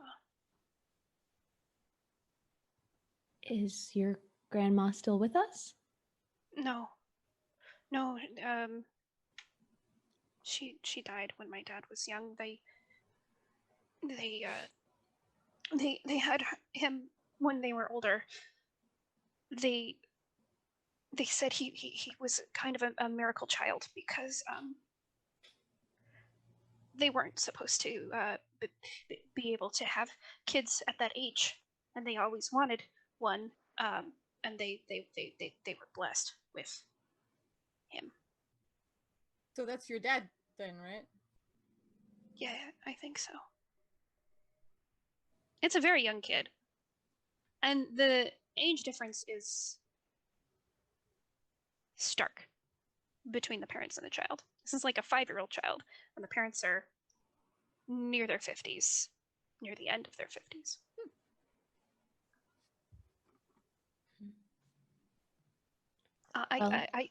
I don't know why this is here. Do you know anything about how your father grew up? I just assumed in the town because he talked about living here in Thrice. Light is his whole life. He didn't talk a lot about them. Was the resort built by your father or under your father's command? Yeah. He decided where it was going to be built, and the first floor was the first one that was built, and then the more popular it got, the more he built, until it just grew and grew and it grew, and the dance hall was the last to be built. Does that mean his grandma was a witch? It's possible, but again, got a lot of working theories here. We're gonna need more clues to figure out the whole puzzle. But again, Shaggy, not only witches use cauldrons to cook. Right. Yeah? Mm-hmm. Okay. Who else uses cauldrons? Chefs. poor people.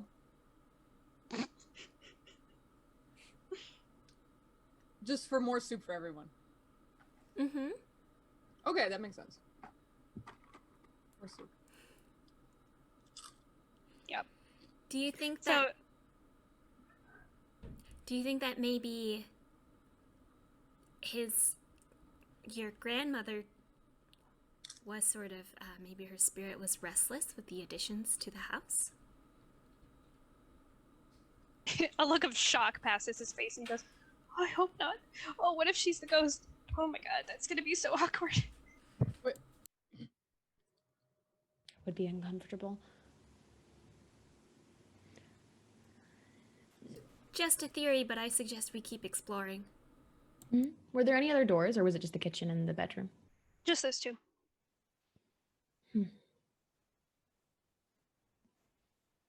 Well, it was certainly well hidden. Your father definitely didn't want anyone to find this. The door wasn't even visible from the outside. Yeah. I don't know what this is about. Dad never told me about this place. Do you think there's any chance your mother would know anything? No. She's not from here.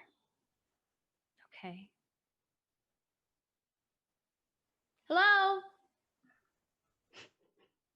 You hear your voice echo. No response. It was worth a try. Never hurts. Should we go back the way that we came? Maybe there's nothing else to see here, right?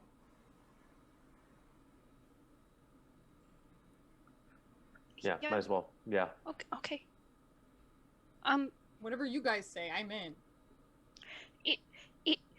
If you want, the place that I heard the voices before was in the dance hall. It really scared me being in there, but that might be where we find an answer. We'll keep you safe. Oh, okay. Let's go. Before leaving the room, he puts a hand on the painting and then leaves.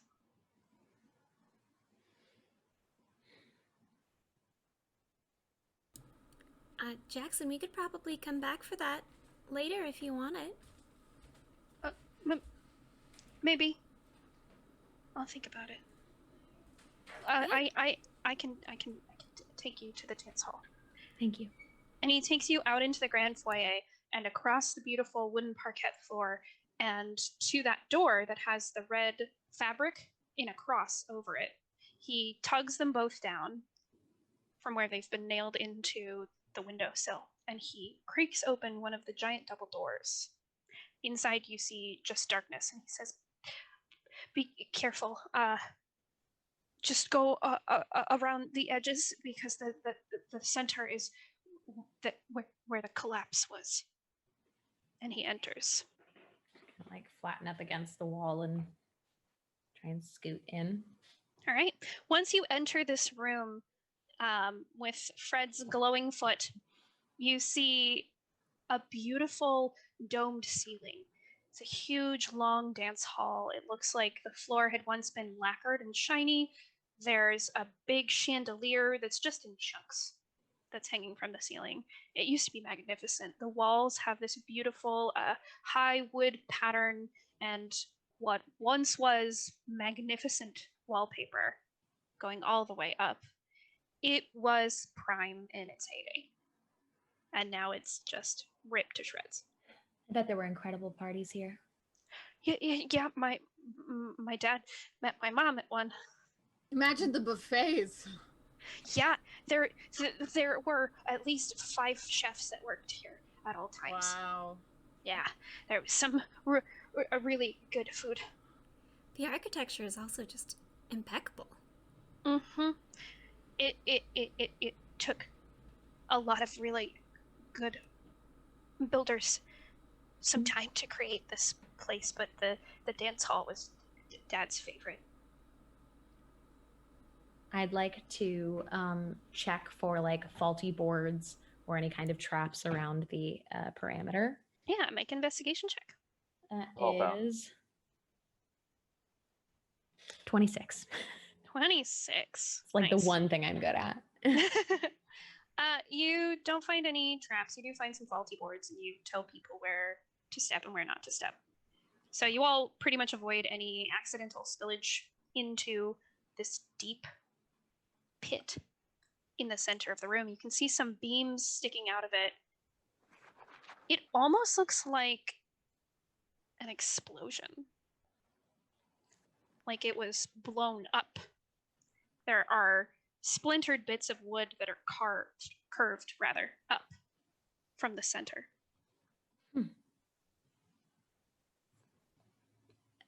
The barkeep mentioned some kind of magical ore that could have blown up.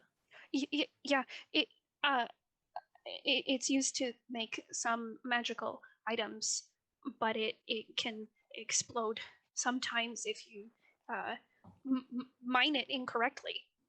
That's why it's so dangerous, and that's why no one's been back to the mines to grab it, because even though it is very expensive, it's very dangerous. Yes. Also, the Fae really like it. Yeah, they use it to make some of their like magic circles and some of their weapons. Interesting. I read a lot of stories about them as a kid. I thought they were really cool. They are. Kind of scary though. You can say that again.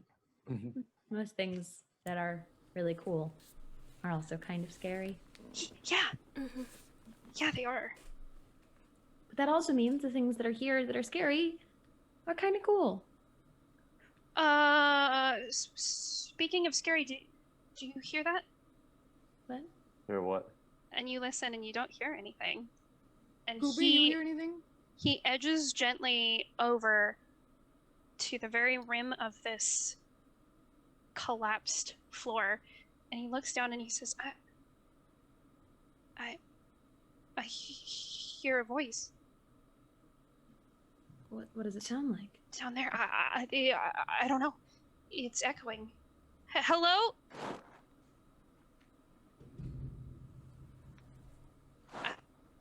I think someone might be down there. So is it just like an open Like the center of the floor is just open. Mm-hmm. Okay. Should we go down there? I have 50 feet of rope Let in me one see of if my many there's- pockets. See if there's anything I can do. Got a bunch of rope as well. I don't know. I think this sounds like the sort of thing that Fred and Daphne would be really great at.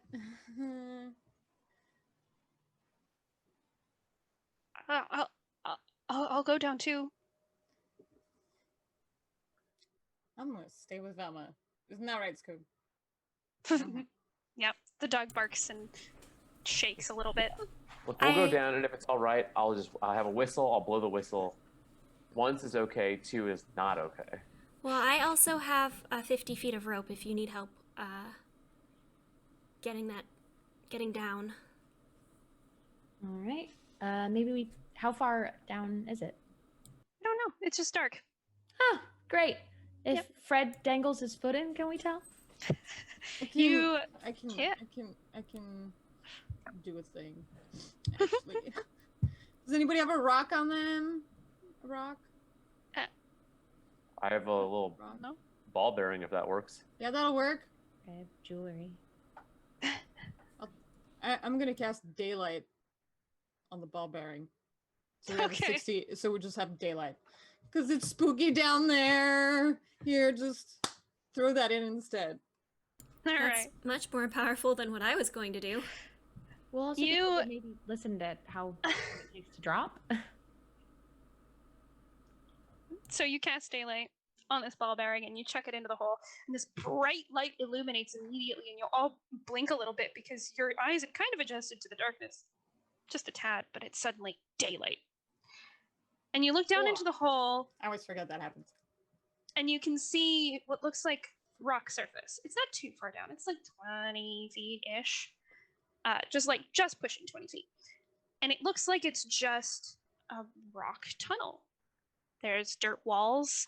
It doesn't look like it's really been touched by man. It looks like it's just a natural occurring cave.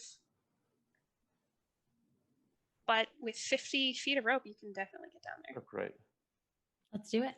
And there are beams, these support beams, that still extend a little bit into the hole. Pinkies. We'll wrap it around That looks something spooky. that looks stable.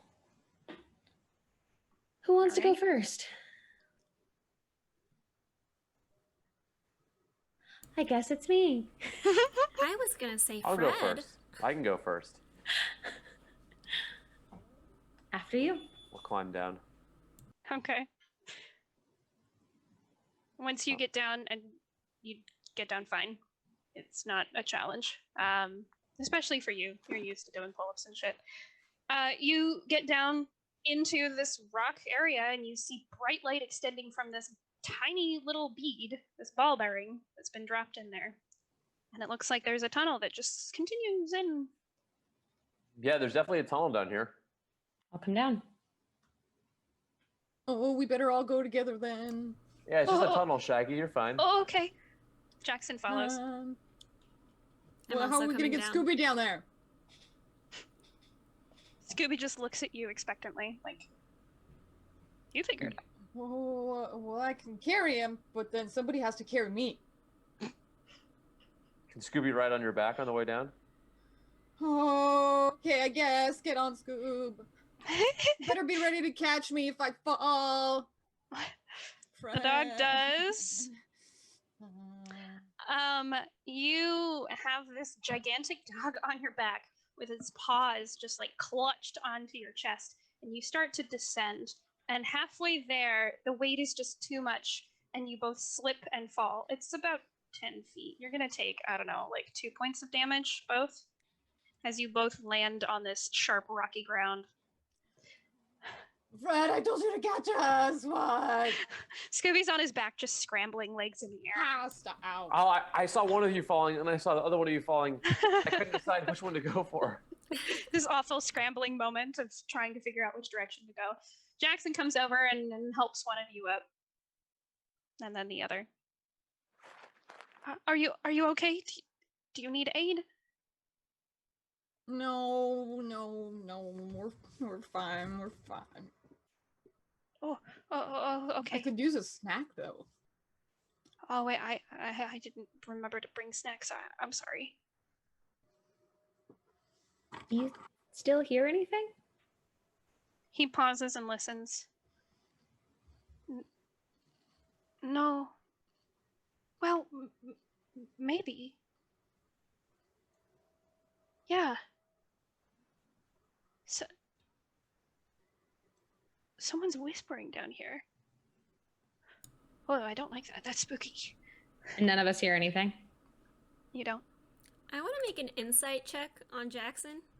Okay.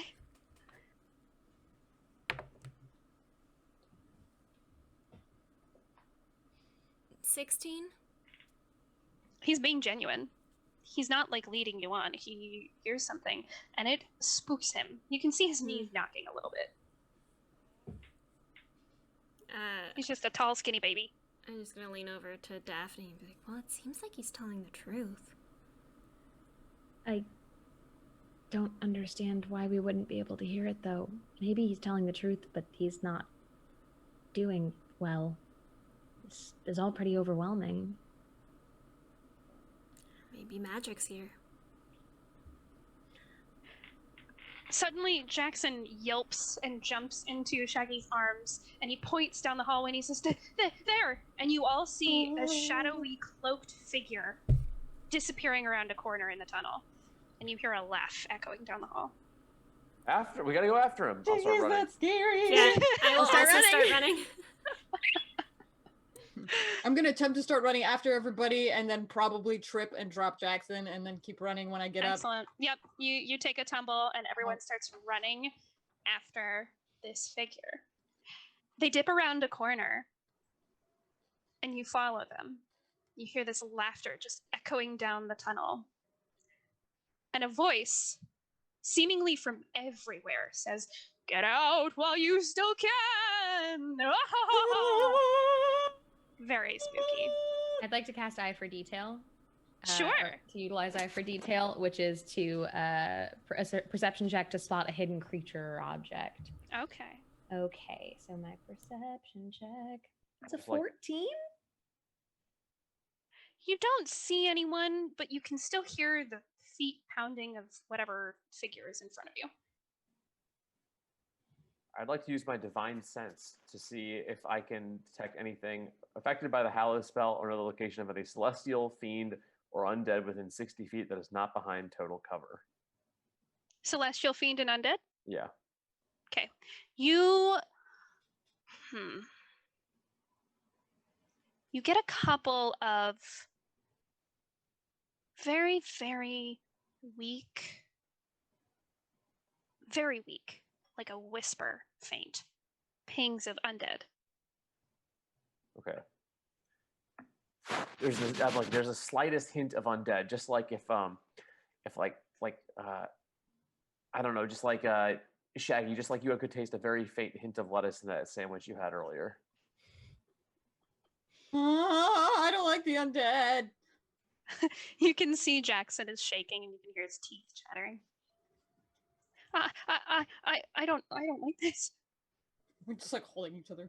Mhm. I don't like the undead. Both shaking. Get and in just- here! I don't like this either. And I'm gonna cast Mage Armor on myself.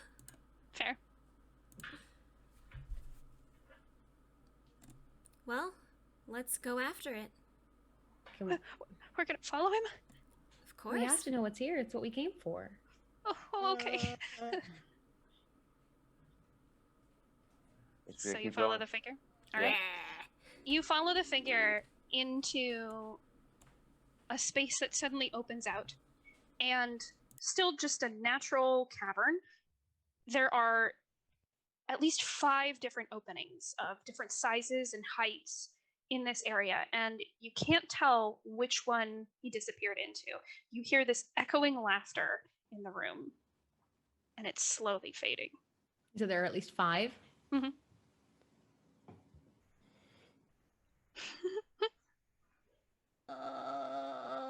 Scooby and I will take this one. I I want to be with someone too.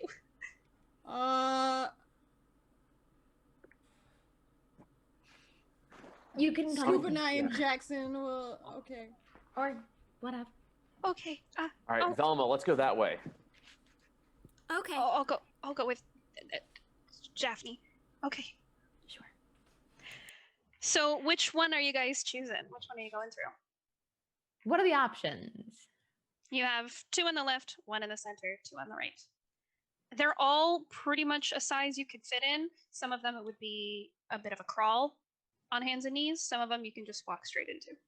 I'd rather not crawl. How far ahead was the cloaked figure from us? Several feet. I'm Okay. gonna go I'm in gonna- one of the ones. Sorry. Oh no, it's okay. I'm gonna cast Dark Vision on myself as well Okay. while I'm here. Let's see if I can see anything down the tunnels. No, you just see tunnels. Does Jackson still have a torch from Fred earlier? Mm-hmm. Okay. We'll take a door on the right. Okay. You take the second door on the right. That's one that you can walk into. Mhm. Shaggy, what were you going to do?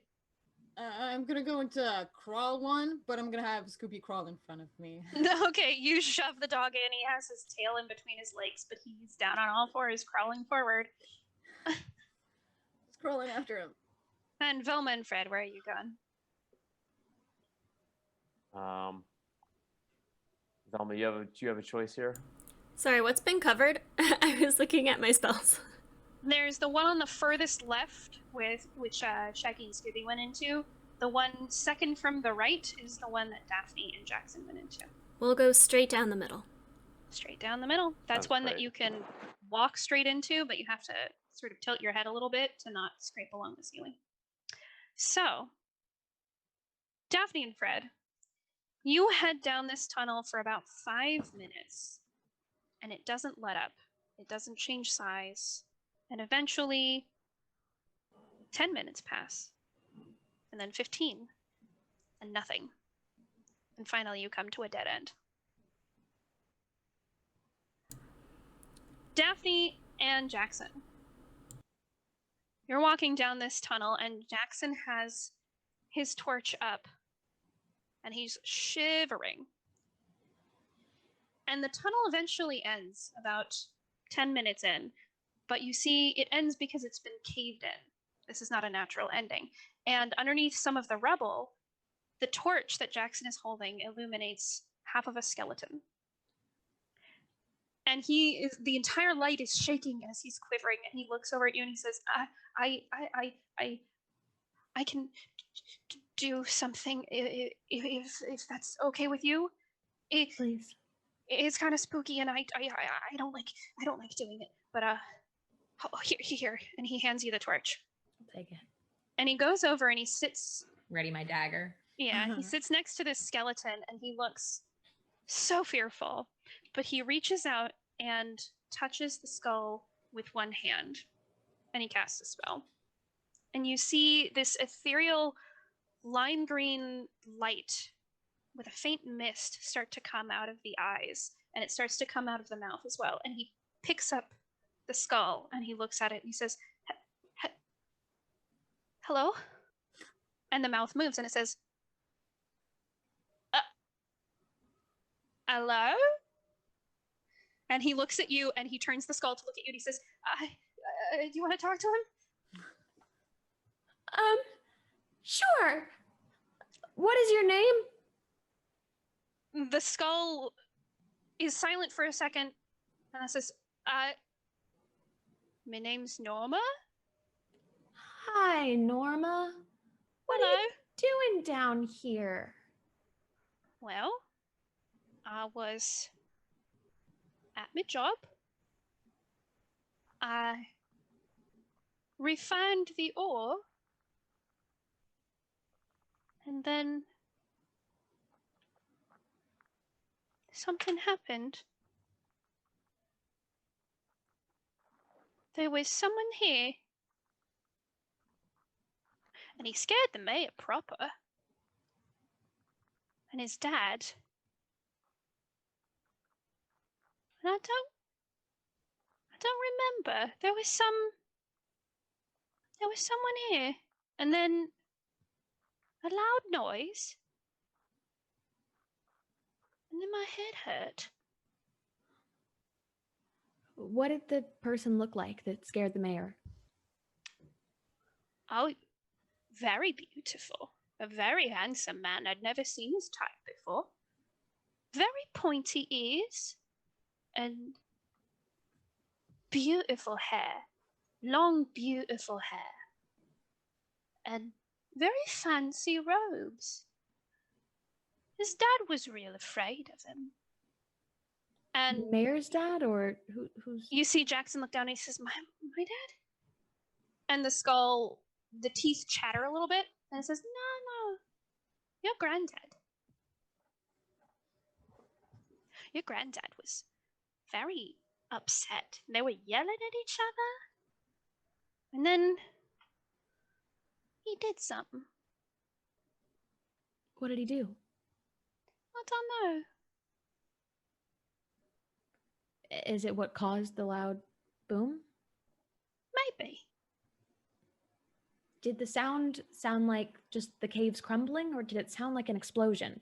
It was something else. It was, he said something. A spell. He was one of those magic folk, you know? Do you remember what the command for the spell was? No, I couldn't understand it. I'm not one of those, you know? I don't understand. All right. Can I go back to sleep now? Do you know anything about the mayor at the time's parents? Yeah, he was there, and he said the spell. Wait, it was the mayor's father that said the spell. He said the spell. He said the spell. He said the spell. He said the spell. And you see the light start to fade from the eyes, and it chatters. He said the spell over and over and over until the light goes dim and the skull stops moving. And Jackson very gently puts it down and then wipes his hands, and he says, I don't know who she was talking about. Well, it sounds like your grandfather was the one that set the spell that might have caused this. Oh. There was someone in his presence that upset him, and maybe it wasn't on purpose, but we should go back and find the others. Yeah. That was very Okay. helpful. Thank you. I don't like doing that. I know. I have goosebumps, see? I do. I don't like it. Come on. Okay. Just kind of like tugging by the arm. Okay. Fred and Velma, on your path, it winds around. There are several other small tunnels that branch off of it, but you continue down this center path. Can you both make a survival check for me? Certainly try. 17? 7. Okay. Fred, you get a little sidetracked. You're thinking, what is the rest of my party doing? Are they okay? Velma, you are following these tracks pretty well. Whoever it is down here is not keeping their tracks hidden, whether purposefully or because they just don't know any better. So you manage to follow them, and you know exactly what branch to take. And eventually it opens up into a slightly larger cavernous area. And ahead of you, you see this cloaked figure. And from it is emanating this almost cartoonish glow. And you see it levitate off its feet and sort of bounce up and down. And it says, I am the ghost of all those that died here. What do you want in this place? Leave or die. Wait, you're the ghost of everyone? Yes. But there's just one of you. Yes. But didn't a lot of people Leave die? now or die! Is that can there be can a ghost be like a multitude of souls? Leave now or die! I mean, what's your whole deal? Who are you? I'll bring the rocks down on you if you do not leave! And you start to hear a rumbling underneath your feet. We should probably go a little quickly. Well, I have more questions. No! Goodbye! And you see this figure almost bend in half as he, like, sucks into a tunnel and just zooms away. That was weird. Well, then I guess we can just chase after him. Can you both make perception checks for me? 8. Mm-hmm. Also 8. Are there rocks falling? There might be. You don't know. You know, it might just be safer if we get out of here. Yeah. Let's go find everyone else real quick. All right, you guys head back out. I assume you're all meeting in that center room. Shaggy and Scooby are there first. You're looking at those other entrances that everybody else took and waiting. And finally, Daphne and Jackson come out of their tunnel. Well, like, I'm glad you're back, guys. We didn't find anything. We talked to a skeleton. We did. That sounds scary. It was really spooky. Thanks. Fred and I met a ghost. Yeah, there was a ghost down there. Just one. What? An actual ghost? What kind of ghost? What was it? It said that it was the multitude. It was the It's ghost. like the ghost of everyone who's died here. But What did he look like? A ghost of everyone? You don't remember seeing a face. You remember just a cloak and a hood. It was like an apparition. Did you cloak try- figure. Amorphous thing, yeah. Did you try pulling the cloak? We couldn't get close enough. He zoomed out really fast and wouldn't answer our questions. Yeah. Almost covered us with rocks, maybe. Wow. Was I'm there a glad you're cave okay. in? Do that?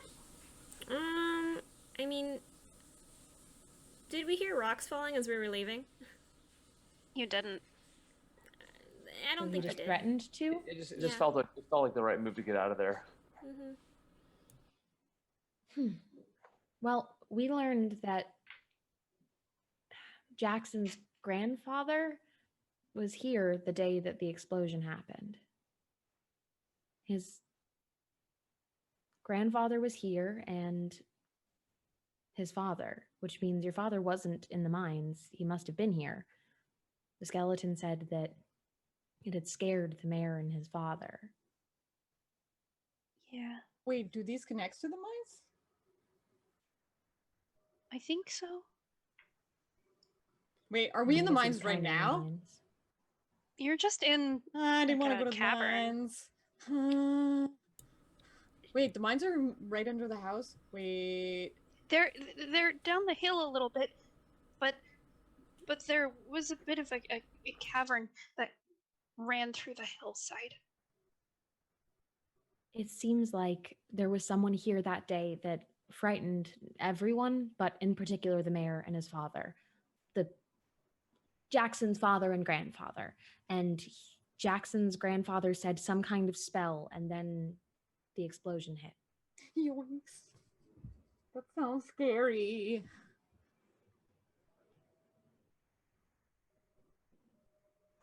The skeleton couldn't remember what the spell sounded like, but described the person that got them scared enough to do it. Maybe there's someone that's been living in ghost? these mines the whole time. Who would live down here? How? Why?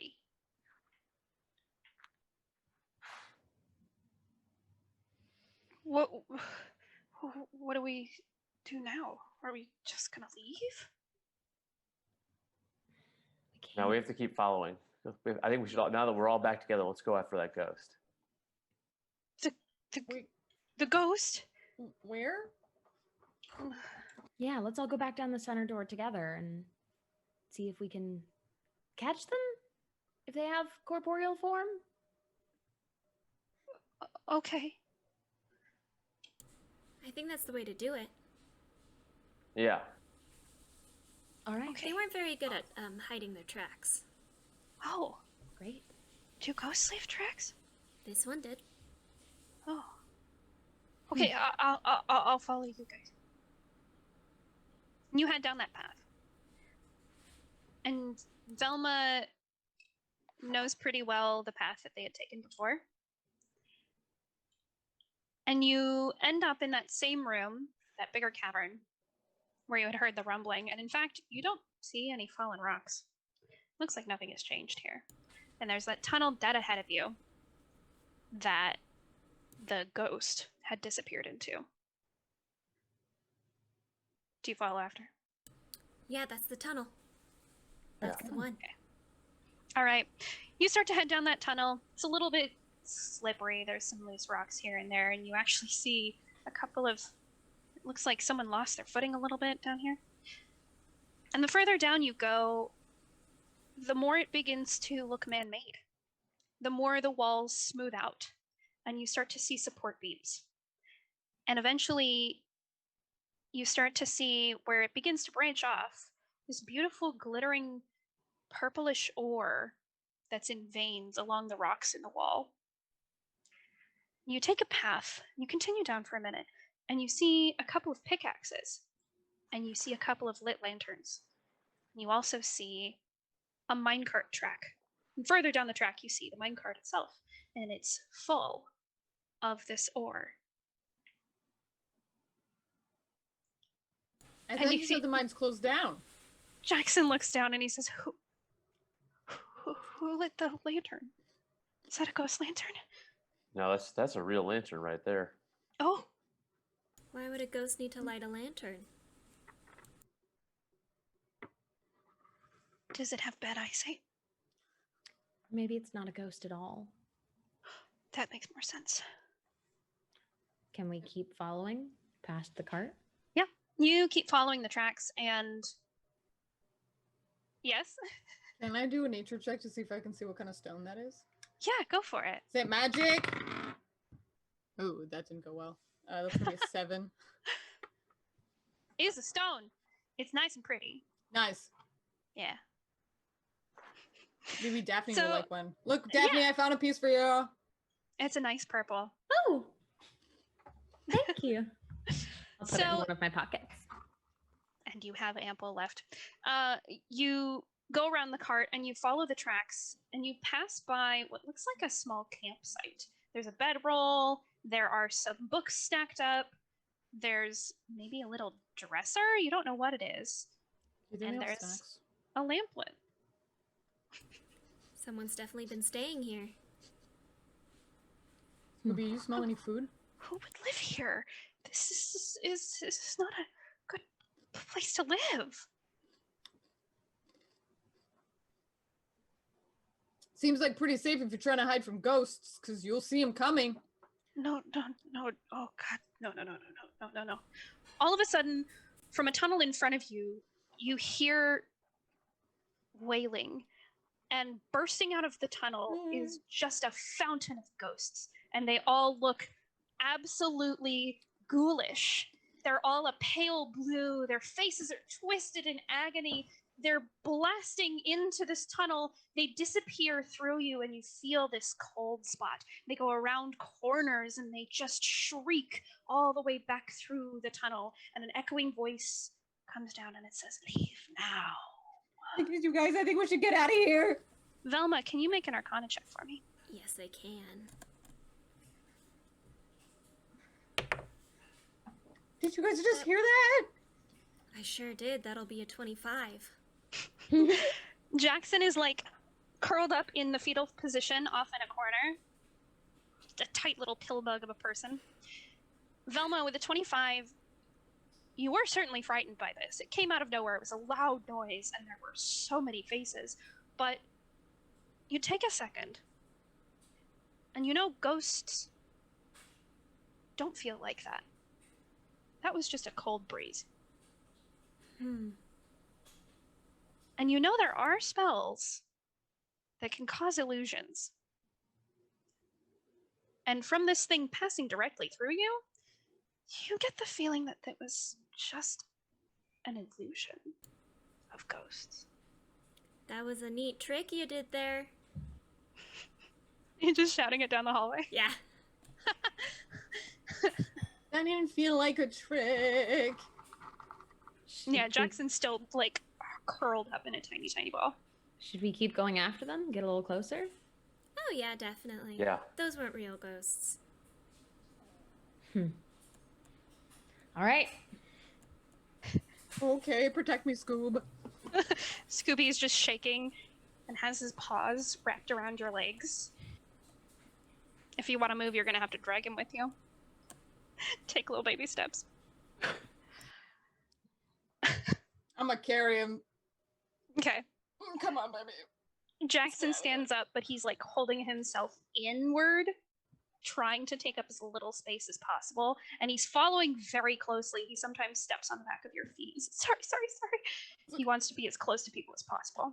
That's okay. That's okay. You continue down the path, following the tracks of this minecart, and ahead of you, you see an ethereal-looking figure, this pale blue human who is picking at something with a ghostly axe, just over and over, and it doesn't make a single sound. You can see through him. It looks like he's just can't get out of this rut, whatever he's doing.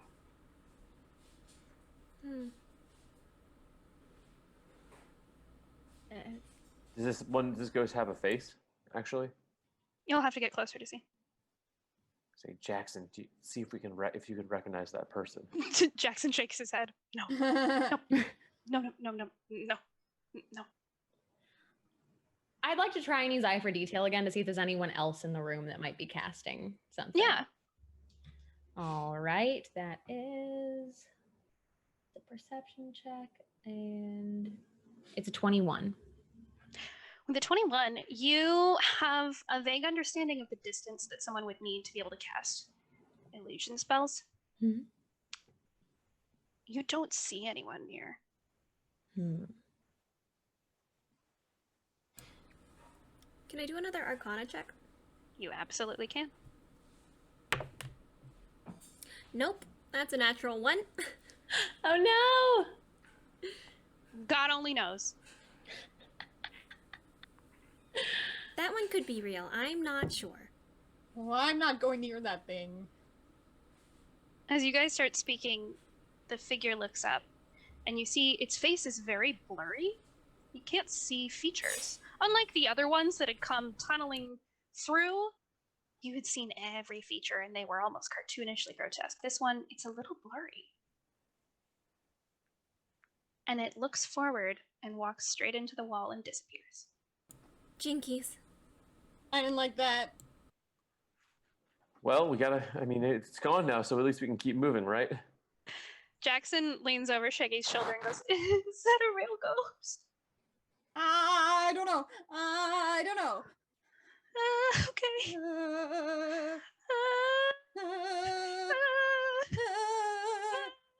All right, let's keep going.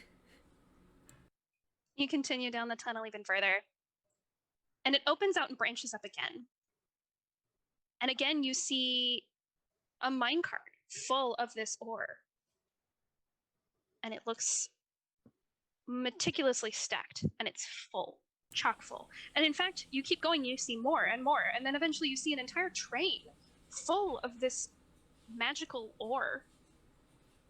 And it glitters beautifully in your candlelight. Someone's been busy.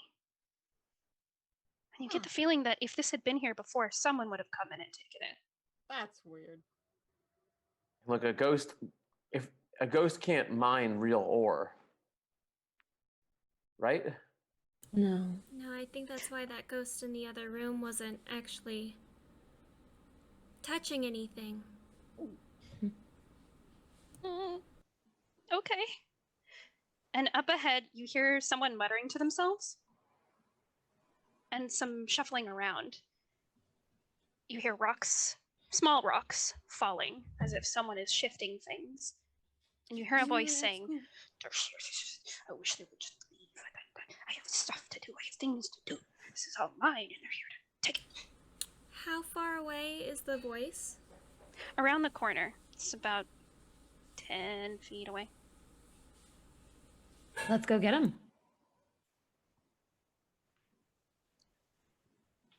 Oh, okay, that's what Yeah, you want to so do. start sneaking around. I'm following. All right. Everybody make a stealth roll. I'm going to cast Enhance Ability on myself to give myself advantage Oh, on wow. dexterity checks. All right. 25. They have an Nice. advantage on stealth. That's like nice, but I rolled a 3, so 8. Oh, 11. cool. 4. Shocking that this trembling man carrying a large dog isn't good at sneaking. Shocking. Selma. Truly.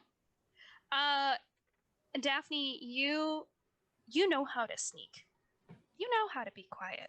Unfortunately, your friends do not. Great. As they come clambering around the corner, sometimes slipping on loose rocks, kicking spare bits of ore, and when you round the corner, you see this cloaked figure, and he pulls off his hood and turns to look at you, and there's a positively ghoulish face, but there's something about it that's a little bit off. We're going to roll initiative, and Jackson is going to hide in the background. Jackson will not partake. I wasted my nat 20 on initiative. It's a 23. 11. All 15. right. 13. Okay. Oh boy. All right. Top of the round.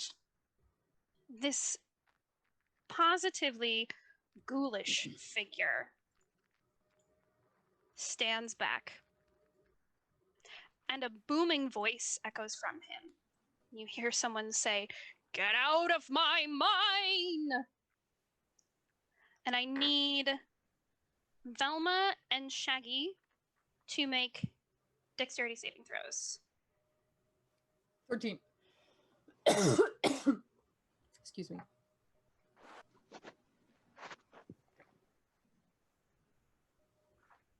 3. Oh boy. Okay. There's a shaking underneath your feet. You see they're moving their hands in some kind of way. They're casting a spell. You can tell that much. And Shaggy, you just barely manage to keep your footing. Velma, you are knocked prone. And you're going to need to spend your action on your next turn standing up. He moves back 10 feet into the tunnel and looks like he's about to make a break for it. Daphne, it's your turn. What would you like to do? I would like to try and use insightful fighting. Please, please, please, please, please, please, please, please, please. That is 18 on my insight, and it's against their deception check. Okay. See if I can get a sneak attack. Let's see what his deception And I is. can dodge and weave. Oh, yeah, no, you definitely beat him on that. Yay! Okay, then I am going to try and attack with my dagger, and that is a dirty 20 to hit. That'll hit. Hooray! Woo! I love it. I love it when that happens. Okay. 6, 7, 8, 9, 10, 11, 12, 13, 14, 15, 16, 17, 18, 19. That is 19 points of damage with my dagger. Nice. Wow. So I want to try and like stop him and just stick my dagger in his back before he can get away. Sure. You leap forward and you, with your daggers, right into his back. He howls in pain and you notice blood. Not ghoulish. I don't think that's a ghost. All right. I'm stuck here now. I used my bonus certainly action. are. Fred, it's your turn. What would you like to do? Question. How there's like he's trying to run down a tunnel almost. Mhm. How wide is the tunnel? It's like a regular doorway size. Is he in it yet, or has he gotten to it yet? He's at the mouth of the tunnel. Can I try and like run up and push myself between him and the doorway, so like to try and block his path? You would have to push past him, and that would be a contested strength roll. All right, I will try that. Woo. Okay. You bolt up, trying to get in between him and the doorway. It's a 15. Mine's an 18. Damn. He shoves you back, even with this dagger in his back. All right. Anything else you'd like to do on your turn? I assume that was my action. Mhm. Great. Then I am. I believe I don't really have much bonus action, so I am done. Okay. Velma, it's your turn. What would you like to do?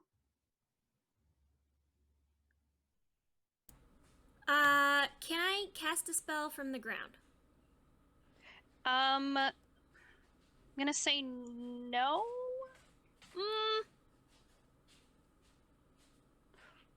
What spell is it? Grease. Yeah, why not? Go ahead and do it.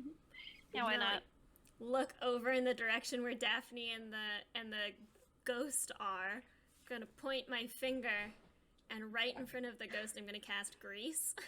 Okay. So it's like, I'd like to try and position it so like it wouldn't affect Daphne, but it would like affect him. But I know they're basically like on the same square. Yeah, you can cast it in front of him. Yeah, just right in front of him. Yeah, it'll fill the whole tunnel on the floor. Perfect. And Anything else you'd like to do? That's with my bonus? action. Does it take half my movement to get up? I think it's a full action. Oh, okay. Then I guess I'll stay on the floor this round since I cast that spell. Very Velma. All right, Shaggy, it's your turn. What would you like to do? I'm gonna use the cantrip Mold Earth on the terrain that the figure is running towards to turn it into difficult terrain. Awesome. Okay. Slow him down. Cool. Get him, Scoob! Are you sending Scoob into... I'm sending Scoob in Nom? to hold him down. Okay. Is he gonna try and grapple? Yes. Okay. Let's go with... I believe a grapple is a contested strength roll. Okay. Oh. Okay. 10. He rolled a nat 20. Oh, dang. Okay, that So- doesn't work. Scooby runs on in, ready to just plow right into this guy. Unfortunately, a little bit of grease got in his way. Aww. It had dribbled down out of the cavern just a little bit, and he slides into him. He's right there, but his grapple does not succeed. All right, we are at the top of the round. In pain, he turns and looks at everyone. I need everybody to make a con saving throw as he points to the ground and lets out a hideous noise. 18. I'll roll for 10. Scooby, too. 21. Scooby got 9. 10.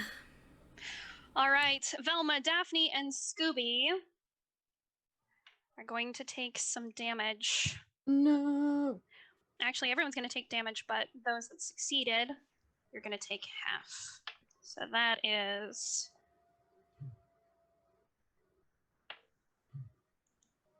21 points of thunder damage. Oh, I am so squishy. As this noise pierces your eardrums, this shriek, and you see some of the glass on the lamps, on the gas lamps, shatter. And that's all he's going to do. Daphne, it's your turn. What would you like to do? Looking at this guy, he's got a cloak, right? And a ghoulish face. Mm-hmm.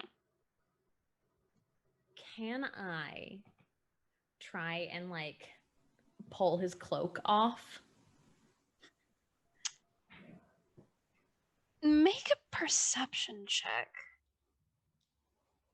That is a nat 20. Nice. on a perception check. Plus my perception, so. Ooh, I love it. Ooh, so the cloak is just like part of a robe. You would basically be derobing this person, but you do notice when you're on his back with these daggers, and you look down and you notice a seam on the back of his neck. A seam. Like, is there like a pole that I could release said seam? Or is You it can just reach underneath if you want. gross? Yes. Okay. You reach underneath this seam and you yank. The ghoulish face was a mask. And underneath you see an old man. He has Yikes! dark circles under his eyes, balding, snow white hair. That's terrifying. It was very, I don't know what that was, but okay. So balding, snow white hair, and there's a look in his eyes that's absolutely crazed. You can tell there's something off about this poor guy. Make an Arcana check for me, since you're the one that sees this. All right. Oh? I'm not kidding. It's another 20. Oh, perfect, because I wanted to say this anyways. I believe you. For the sake of story, I love it. So you remember very vaguely. It's just the look on his face pulls something out of your memory, and you remember hearing about this specific ore. The longer, though it is incredibly expensive, the longer you are exposed to it, the more it begins to affect you mentally.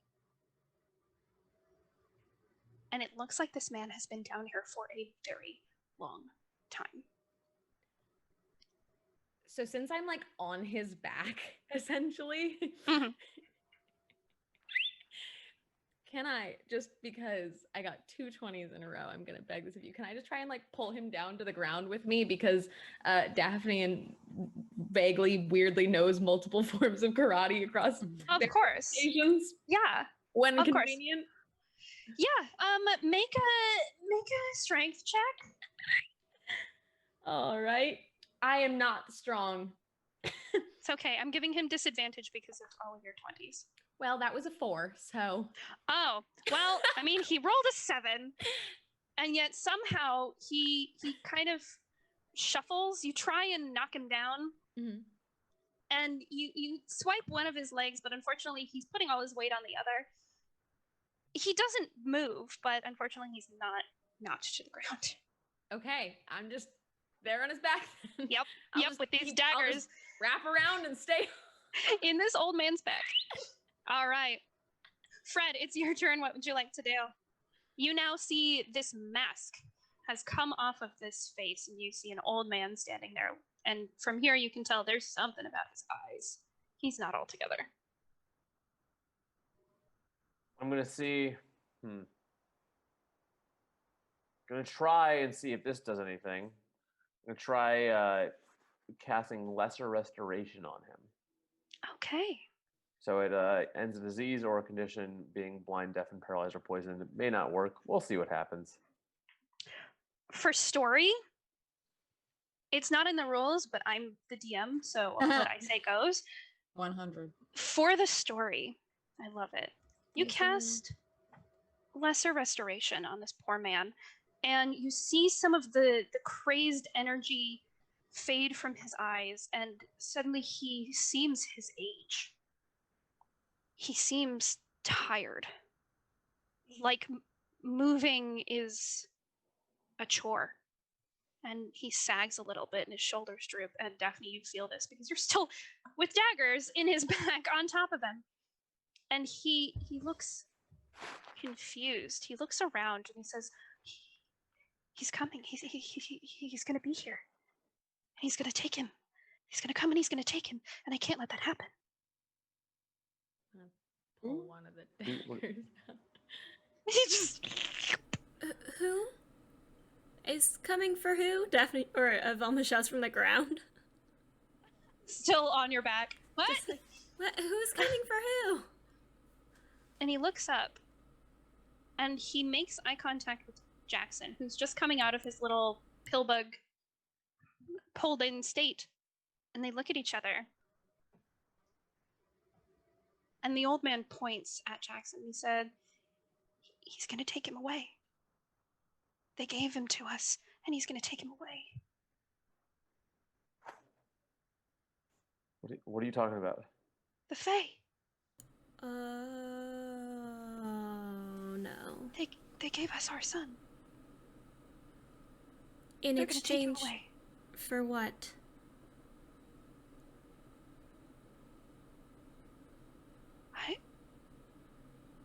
I don't know. I don't know. I need to sell the ore. It's mine. I need to sell the ore. If I get to sell the ore, then my son will come back. And if my son comes back, the resort is back. And the town will be fine. If I sell the ore, I have to sell the ore. And he tries to sort of shrug you off, Daphne, but he's very weak. I'll kind of get off of his back, but like I don't want him to go anywhere. Is he trying to? He's trying to leave. He starts to shuffle over to a pile of ore, and one of your daggers is still stuck in his back, and you see he's hunched over a little bit, and he starts to pick up the ore, but he can't pick up very much. And he starts to pile it, and he says, I need to sell it. I need to create the resort again, and then my son will come back. My son will come back. From where? My son will come back. Again, from where? He was taken. Who took him? The Fae. Is he The one that gave him to us. Is he in the... Are the Fae somewhere else? Is there like a different Fae area? They come through the tunnel, and they come for the ore. But if I sell the ore, they won't be able to get it, and I will be able to rebuild the resort, and my son will come back. So He'll they come don't back. want to give him back in exchange for ore. They want you to rebuild the resort? They'll give my son back. He has to come back. If the resort is here, he'll be here. He'll come back. Do you know how long it's been since he was taken? He stops and his brows knit together and he looks incredibly confused and he says, I have to sell the ore. Wait, I've put it together. That's your granddad. And Jackson's like, what? Yeah. What do you mean? Yeah. It's your granddad. I put it together. Right? Right, guys? You guys? Yeah, you're That correct, sounds did. right, Daddy. yeah. Yeah, like You got I did there. it. You got there. Why is he down here? And he goes over and he kneels next to his grandpa. And there's a moment of recognition where they look at each other in the eyes. And a faint veil of clarity comes over the grandfather's eyes. And he reaches out and puts a hand on Jackson's face and he says, we weren't supposed to be able to have kids. And the Fae gave us one. If we gave them the ore. But the ore is very expensive. And we love this town, so we sold it to build the resort.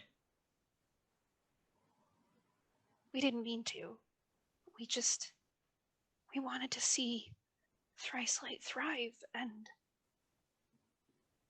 when we didn't keep up our end of the bargain, they came back and took him. And I knew I had to be the one to sell the ore.